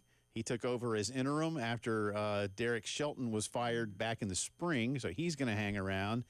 And the Giants have told Bob Melvin thanks, but no thanks. They gave him a contract extension earlier in the summer, and then the Giants just kind of went, we don't really feel like playing good baseball. 81 and 81 or whatever. So they're they were 81 and 81. Kind of feel bad for Rocco Baldelli. He didn't make all those trades. It's not his fault. Yeah. It's just, I said to you off the air, I was like, Rocco Baldelli, his career has been a mixed bag. They've won 3. They've been to the playoffs 3 times, won the division, but they've also had some underwhelming years. Is that Rocco Baldelli, or just that the Twins, starting with ownership, is just... Yeah, it's not his fault. And he'll probably catch up. I think he'll be okay. Yeah. He'll get another gig. He'll catch. And I just like the name Rocco. Yeah, it's fun. But no word on Snit. But the Braves did win their final game. Rocco Phillips, Rocco Ford, Rocco Wilson. It's fun. No matter what last name you have, putting the first name Rocco in there makes you automatically cooler. Yeah, Moose. You know what I mean? Help the judge find his checkbook. All right, that's our integrated media headlines of the day. More from Shane Beamer after Carolina's first conference win of the season. Gamecock Notebook is next.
Time to check some traffic in the Midlands. We have our long-term construction all over the highways as usual. Time to check the traffic real quick. Construction around the area. Also, roads might be a little slippery, so take your time. Be careful. I-126 is huge, and I-26 construction there. Also, construction I-20 and 26 right there at Bush River Road and Broad River Road between Old Sandy Run Road as well.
Lenore's Seller's going to come out and get under center with Fuller behind him. Lenore's brings Jacobs in motion, turns around, hands off Fuller, dives down low. Touchdown, Carolina. Touchdown, Matthew Fuller. That's the first of his career from 1 yard out. He took him down on the drive. And now the Gamecocks are up 34-13 in the fourth quarter over Kentucky.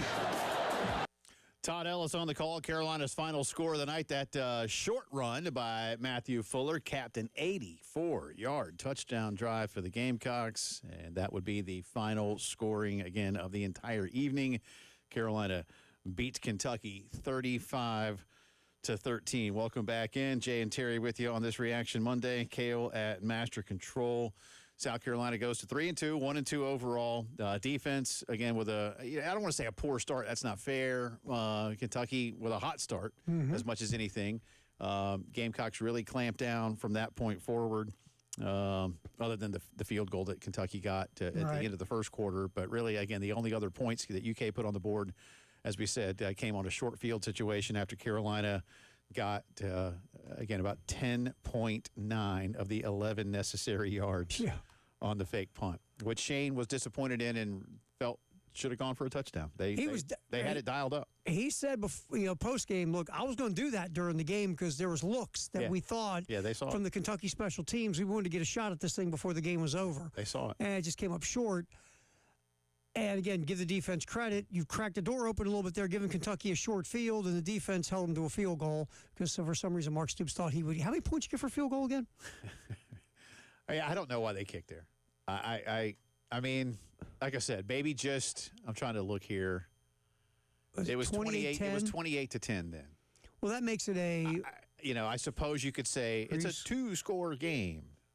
Yes. I guess. Well, because you know what's funny, and I don't want to dwell on this, so I'm going to say it and then move on. We'll get have cut 14 ready for me, Kale. We were mentioning earlier again that game at College Station years ago when it was 30-3, and Will decided to kick a field goal to make it 30-6, and I did have somebody tell me, I think they were kidding. Well, that made it a 3-score game. There you go. Because Carolina, who kicked 2 field goals all night, is going to now go score 3 touchdowns and convert the 2-pointer each time. Yeah, that's. Look, man. I guess I get it. So I guess Stoops. I guess the feeling was it's you get an 8 and a 7 and you've tied the game. I guess. At that point, but. That's, of course, assuming South Carolina doesn't score again, which we just heard them score again on the Matthew Fuller touchdown run. So there you go. Speaking of Matthew Fuller, Shane was asked about how he's doing and has he become somebody who's going to emerge into the run game a little bit more. Here's what Shane had to say about the rushing attack. In regards to the running game, we ran for 178. That's a hell of a lot better than -12 or whatever we were last week, so that's a positive. We ran it 48 times, which I love that. I love the fact that we were out there on that last drive with a couple of those plays. We didn't even have a receiver on the field. We had 4 tight ends out there just playing old school smash mouth football. So it was good. Certainly needs to be better. I thought we missed some cuts looking at it early on. Looking at the tape or on the iPad on the sideline, looked like there were some runs that were maybe blocked a little bit better than what we got out of it. Certainly, Lenoris being able to run for close to 100 yards is good. I wouldn't say that, Jack, necessarily about Matt becoming number 1. I mean, we love Oscar, we love Sewell, we love Matt, but Matt was a guy that we wanted to get going. We did that last week. We had a package for him last week where we had 2 running backs on the field at the same time, and that was his role. And then tonight, we kind of expanded that role where he was going to be out there with just he being the only running back. And then in the fourth quarter, we felt like everything was under control. Felt like everything was under control, and liked the way that Matt came in there and finished the game. He's a load. So, again, South Carolina, much better, as Shane said, running the football. There are definitely things that they need to continue improving on there. 3.7 per carry is not, world beating. Again, when you rush for negative yards, it's fantastic in a relative sense. But South Carolina on the night, let me get the numbers for you to be absolutely certain here. Yeah, 48 carries, 178 yards, 3.7 yards per carry, and then breaking that down. And again, having Lenoris, as you pointed out earlier, Terry, I mean, he is your best runner of the football, and that's okay.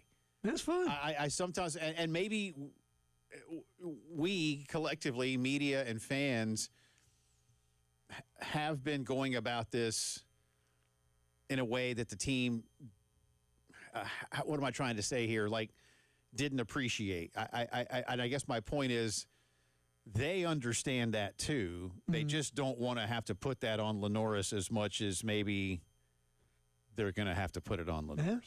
Maybe. But Lenoris ran for 81 yards on 14 carries. Matthew Fuller, 48 yards on 19 carries. Oscar Attaway, 7 carries for 26. Rasul Faison, 8 carries for 23.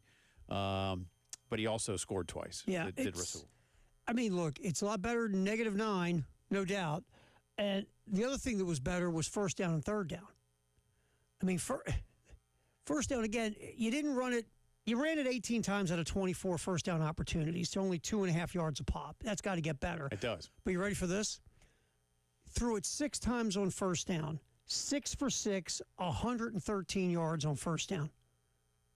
I mean, more of that, right? Exactly. And play action, 5 of 5, 113 yards. See, the play action, you mentioned that last week. I think that's great. You're getting that done. And on first down throws, you're getting it done. More of that will ultimately allow you to tell that defense to back up a little. And then you know what you can do with a lighter box, Jay? So you can use this passing game to set up that run game. And you absolutely can. They know it too. Sure. But you've got to go. You've got to go do it. And the other good news here. Remember, what was it? The average against Missouri was 3rd and 100.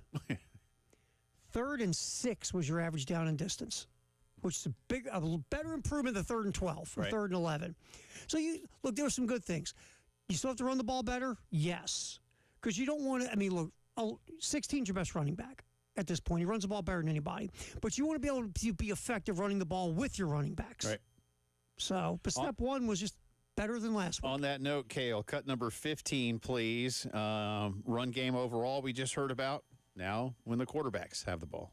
I wouldn't say that we had more or less quarterback runs in the game plan tonight that we did last week. A lot of those runs that he had were RPOs where he kept it.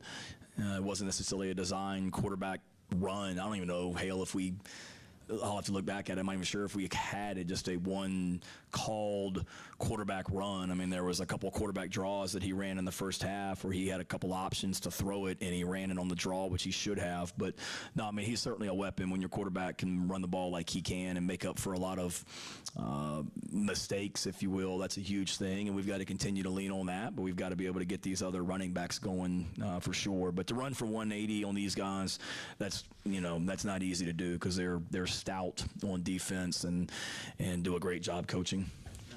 So how much did Carolina get cleaned up, in terms of the things they needed to do? Clearly a lot.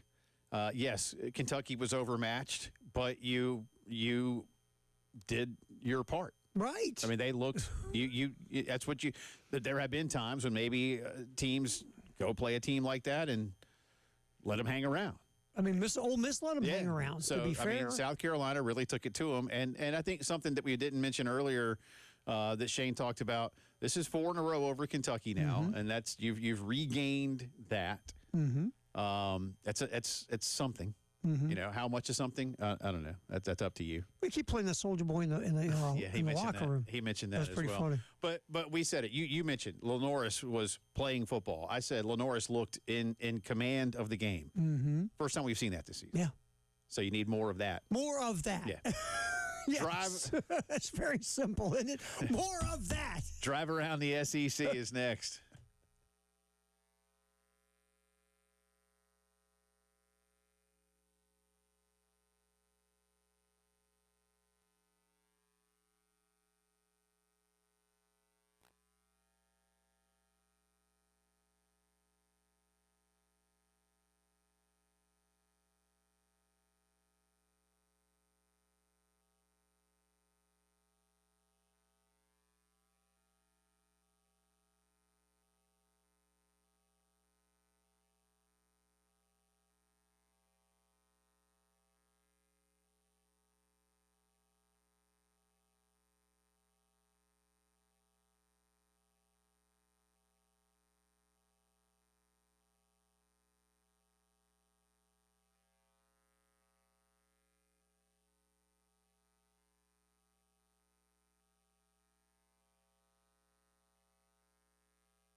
Long-term construction. By the way, obviously we've had some rain in the Midlands, so again, roads. Take your time, no rush. Plus, you have long-term construction to deal with. I-126 at Hugie and I-26 construction there. Also, Malfunction Junction, like always. And you'll see road construction also between Broad River Road and Old Sandy Run Road. So take your time on the roadways. Probably some rain today and tomorrow. So, again, slow down, get through it, get on home. Have a beverage when you get home, that is. All right, we'll get back to it. Drive around the SEC. Lots to talk about from Saturday next on the Postgame Show. Jay Phillips, Terry Ford, Kale's here, too, on the game.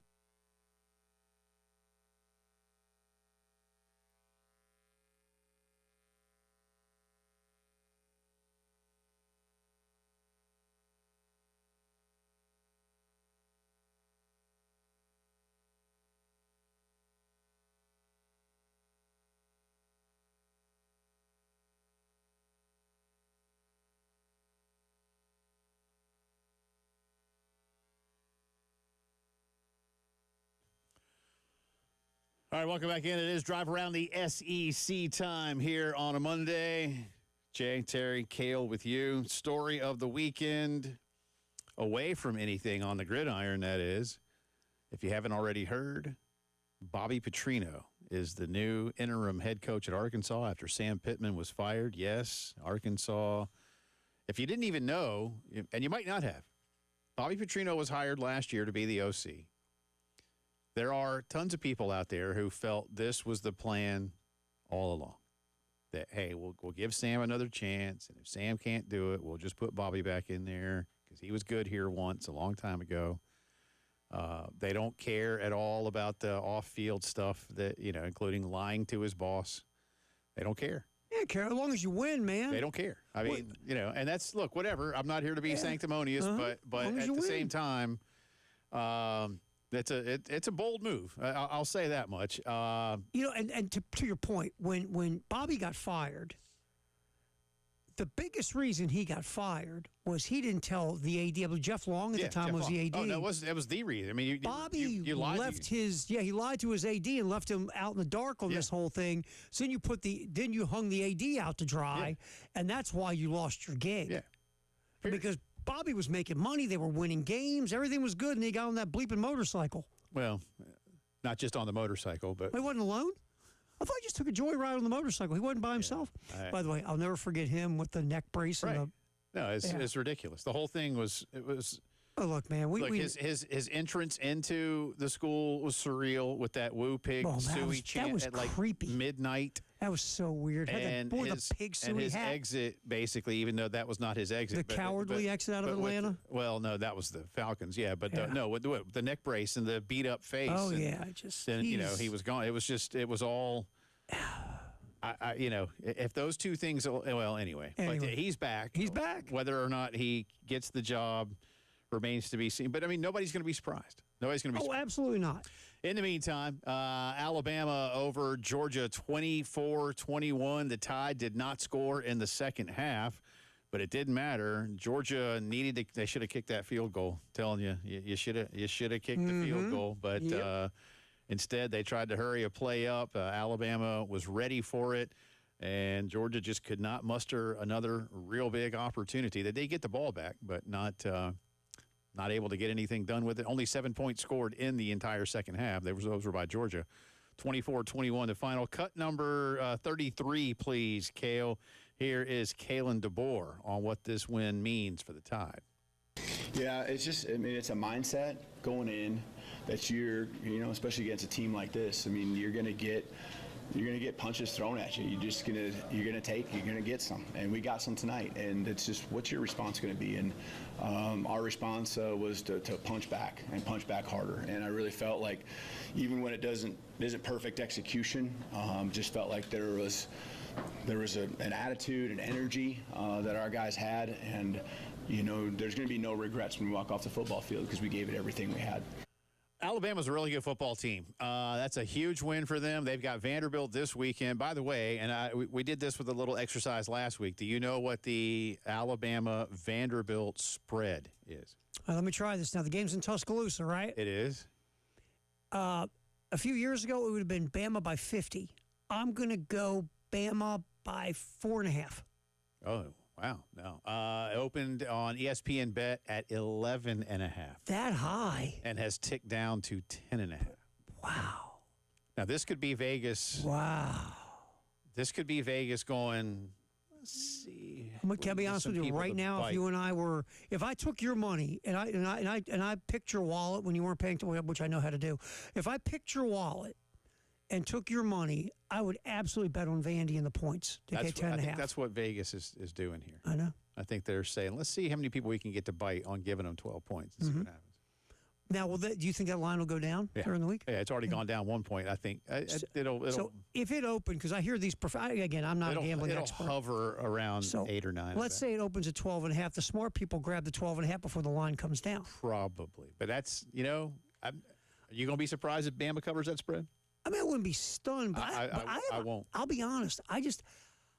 Vanderbilt's a really tough team to play with how they and I don't know. I would take Vanderbilt in the points, but would I be surprised if Alabama went out there and gave them a little something for last year? I right now in my head, I will take Alabama minus the points. If I made that bet and took Vandy and the points, here's my one concern. Alabama starts fast and takes Vandy out of their game. Vandy's not going to be a come-from-behind team against Alabama. If Alabama gets up by a couple scores. And Alabama can open and score quick. They did it against Georgia. Absolutely. That'd be my one concern in that game. Then they go to Missouri, does Bama. Then they host Tennessee, and what's always a big game. Then come here. Then host LSU, host Oklahoma. And they'll end, of course, with the Iron Bowl, and it's in Auburn this season. That's a tough one, man. With Tennessee coming to, going to Missouri, hosting Tennessee, coming to Columbia, LSU, Oklahoma. I don't think they run through that unscathed. Oh, no. They don't run through unscathed. But if they do, I won't be too surprised. I think the FSU loss was a massive slap in the face and wake up call for them. And I agree with the wake up call thing. As we've seen how they've reacted to it, that was because look, you and I talked about this after that game. It felt like Alabama showed up there figuring, okay, we're just going to walk on the field and Florida State's going to bow to our greatness because they stunk last year and won 2 games. We're going to whoop these guys. And not only did Florida State come out to win a football game, they came out there and physically manhandled Alabama. They did. And Alabama learned a lot about itself, and since then they've turned it around, man, to their credit. Mississippi beats LSU 24-19. Again, those two basically trading spots. Ole Miss moving up 9, LSU dropping 9 in the latest AP poll. And we played it earlier, so I won't play it again, but Lane Kiffin seriously praising his fan base for not storming the field at the end of the game. And I think he's right. That's a real measure of progress for Mississippi football. A&M, finds a way to hang on and beat Auburn. Auburn was dreadful. I mean, they were dreadful. Finally scored a touchdown in the fourth quarter. Neither one of these teams looked real good. But and Mike Elko kind of pulling a Brian Kelly in his post game. Yeah, we got the cut if you want to run it. It's pretty funny. Yeah, it is actually. Let's do that one real quick, Kale. 39, I think it is. Yeah, he was. I saw this too. So did I. It wasn't as bad because Kelly was serious. Oh yeah. Elko was a little more tongue in cheek. 39, Kale. Does anybody want to ask a question about us being 4-0 for the first time since 2016, or how did the defense bounce back, or how about you held them to 176 yards on offense and you had 5 sacks and they were 0 for 12 on 3rd down and 0 for 2 on 4th down and you got the return game going again? I don't mean to sound like someone else, but my gosh, will you guys stop being so dreadful and gloomy? Well, we're only halfway through. Yeah. Next one. It was not quite as bad as Kelly, but it was pretty good. But yeah, I get it. And look, you won the game. You won a conference game. That's good. Tennessee needed overtime to beat Mississippi State 41-34, but they got it done. Missouri beats UMass. Vanderbilt beats Utah State. Although that game was weird for a little bit. And then Vanderbilt pulled away. Yeah. And Notre Dame in a non-con all over Arkansas. It was 42-13 at the break. Yeah, dude. When you get boat raced in front of your home crowd like that, whew. And 56-13 final score. And as we said, Sam Pittman fired Sunday morning. Bobby Petrino, the interim, today Bobby Petrino firing Already firing a folks. couple of defensive assistants, including their defensive coordinator. I'm not, let's see, I'm to make sure I get the names right here. I apologize. Travis Williams is the defensive coordinator. Deke Adams, who we know around here, defensive line coach, and defensive assistant Marcus Woodson, all fired. Yep. And good luck, Hunter Yurachek. You've rolled these dice with Bobby Petrino again. Yeah, I mean, that's the thing, man. I mean, what I've been reading, there are money people who want Petrino back because that's the last time that Arkansas has reached any kind of height was with Petrino. You know what?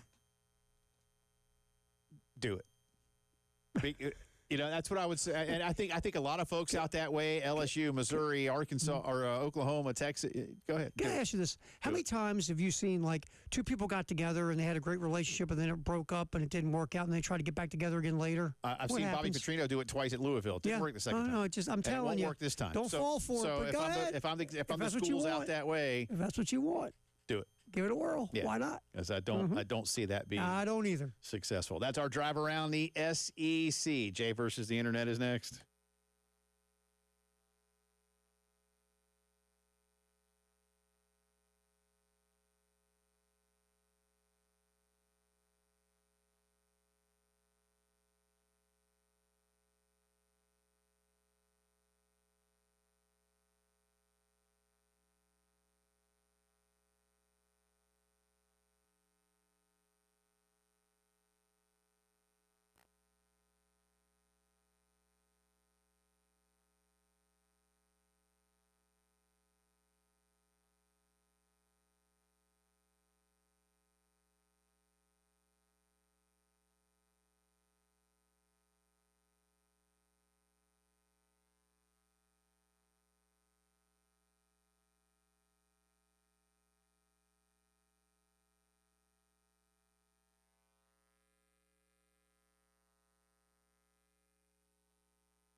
All right, welcome back in. Final few minutes of this Reaction Monday. Bruise Day tomorrow. Once again, no Shane Beamer press conference tomorrow. No game this weekend. So Tuesday press conferences are technically looks ahead to the coming opponent.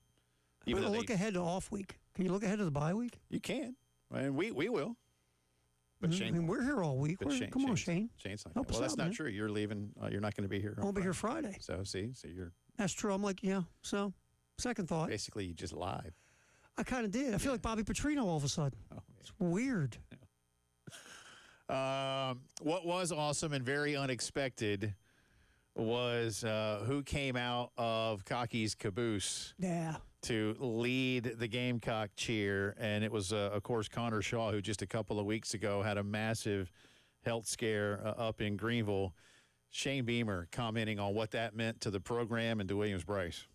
Yeah, I did not know that until my amazing wife, Emily, texted me and told me that he was going to be the celebrity starter. Like, I got a lot of stuff on my plate each week that don't tell me who the celebrity starter is. I got other things to worry about, so I didn't even know he was doing that until Emily texted me. I guess he was in the plans maybe to do it, and then one game and he couldn't, or he was. I can't remember. But so I love Connor. Talked to him last week out in Missouri, because I knew he was going home, so called him from the hotel. And you know, last week at Missouri, man, I mean, I was just, everybody talks about that game he had out there, whatever year that was, 13. And when we got the ball back last week with 6 minutes left, I mean, that popped in my head, like, we're going to go down the field, we're going to score, we're going to have the game-winning touchdown. It's going to be, you know, a great win like Connor had, and we weren't able to get it done, which I hate, but love what he's about and love him as a person. He's a great friend to me, great friend to this program, and so happy that he's better. And it's a testament to his toughness that, you know, a week ago there was questions on Thursday night about would he even survive, and then 9 days later he's out here on the field leading the Gamecock chant. I mean, come on, man, that gives me chills thinking about. It was cool. They did a really nice job, because a lot of times you know in advance who it is, but to see that when I saw that, I was like, whoa.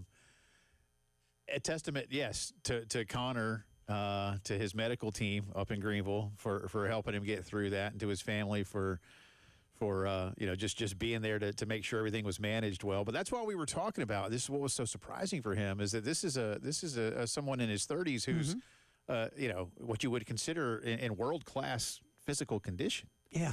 I mean, which probably does allow for the recovery to be a lot quicker, but nevertheless. Yeah, I mean, it was so cool. It was in the press box, and obviously, you know, you got the caboose out there, and then you hear Connor Shaw, and you're like, man, that's cool. Yeah. I mean, it was just it was a great moment, and he's leading Gamecocks, and the people, the minute he comes out, the place just goes nuts. Oh, it just, yeah. Just, you know, they would go nuts for him anyway because of who he is. But take the extra level of what happened, like Shane said, 10 days ago. Yeah. That was really cool to see. Yeah. So, Connor, glad you're feeling better, bud. Good stuff. Good stuff. We need to talk. Well, we need to get him on the show soon. I'll call him. We need to get him on the show. All right, Caleb, let's do it. Time for a little Jay versus the internet. All right, sir. We got 2 Monday Night Football games tonight. We'll go with the basics to start with. You have the Jets visiting the Dolphins. Miami at home, 2.5-point favorites. Who are you taking, friend? Where is it? In Miami. Yeah, that's in Florida. Dolphins. Miami? Does it matter? No, not really. The Bengals invading Denver to take on the Broncos. Broncos minus 7.5. Where are we going, man? Give me the Broncos to win, but not cover. All right. Look at you using your head and not your heart for a change. Take the Bengals plus the points. All right. Prop bet, Jake Browning. He likes to throw it to the other team sometimes, Jay. Yeah, Denver's good at doing that. Jake Browning over under 1.5 interceptions tonight. Yeah, you know what? What the hell? I'll go over. And the Jets. Go Broncos. 1.5 stupid Jet things that happened tonight. Over under. Well, that always happens. That shouldn't even. That's not even on the board. I should have gone over under butt fumbles tonight for the Jets. Not even. They don't even put that on the board. They don't even. They just don't. The Vegas is like, oh, we're not putting that up there. Can't bet on that. I could. You know what? I've gotten to the point minus 10,000. I just can't take the Jets seriously.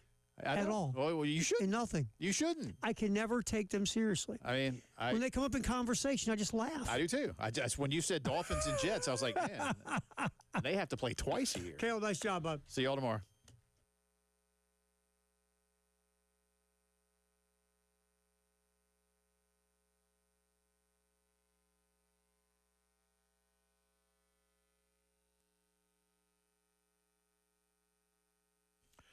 And one final note, guys. This one from Dr. Dan Balknight and his team at the men's clinic. Feeling off, bedroom, weight room, boardroom, meeting room, whatever room. Listen, it happens as men age. And it could be a host of things that are working against you, most typically just getting older. What is it exactly? Well, get to the men's clinic. Let them run some tests. Let them talk with you about what's going on and not going on in your life. Figure those things out. And then prescribe treatment that is just right for you. They do not offer you magic pills.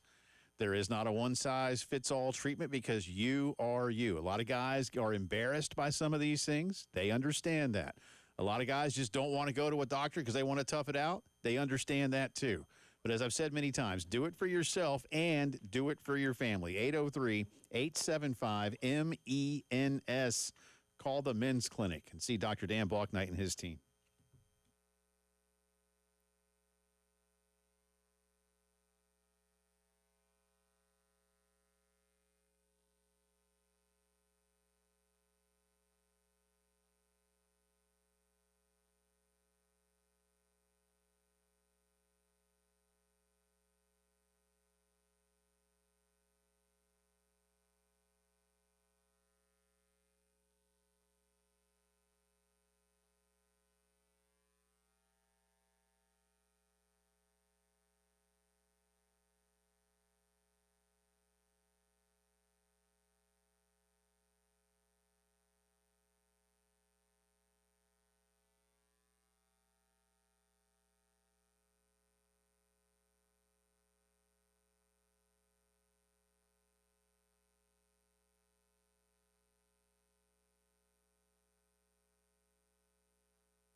Also Malfunction Junction, always a mess there at I-20 and 26, and also Old Sandy Run Road and Broad River Road as well. Again, we had rain today, and if you look at the forecast for tomorrow, rain was, it looked like we were going to get some in a big amount, but now it's kind of mellowed down a little bit, 24% chance of rain according to my weather app in front of me. So not as bad as we thought. Today we got some rain. Tomorrow shouldn't be as bad with a high of in the mid-70s. Again, 24% chance of rain for tomorrow. Tonight, though, a bit of a chance of rain at 38% with a low of 67. Up next, best of the game, Monday Night Football coming up at 7:30. Bengals and Broncos right here on 107.5 The Game.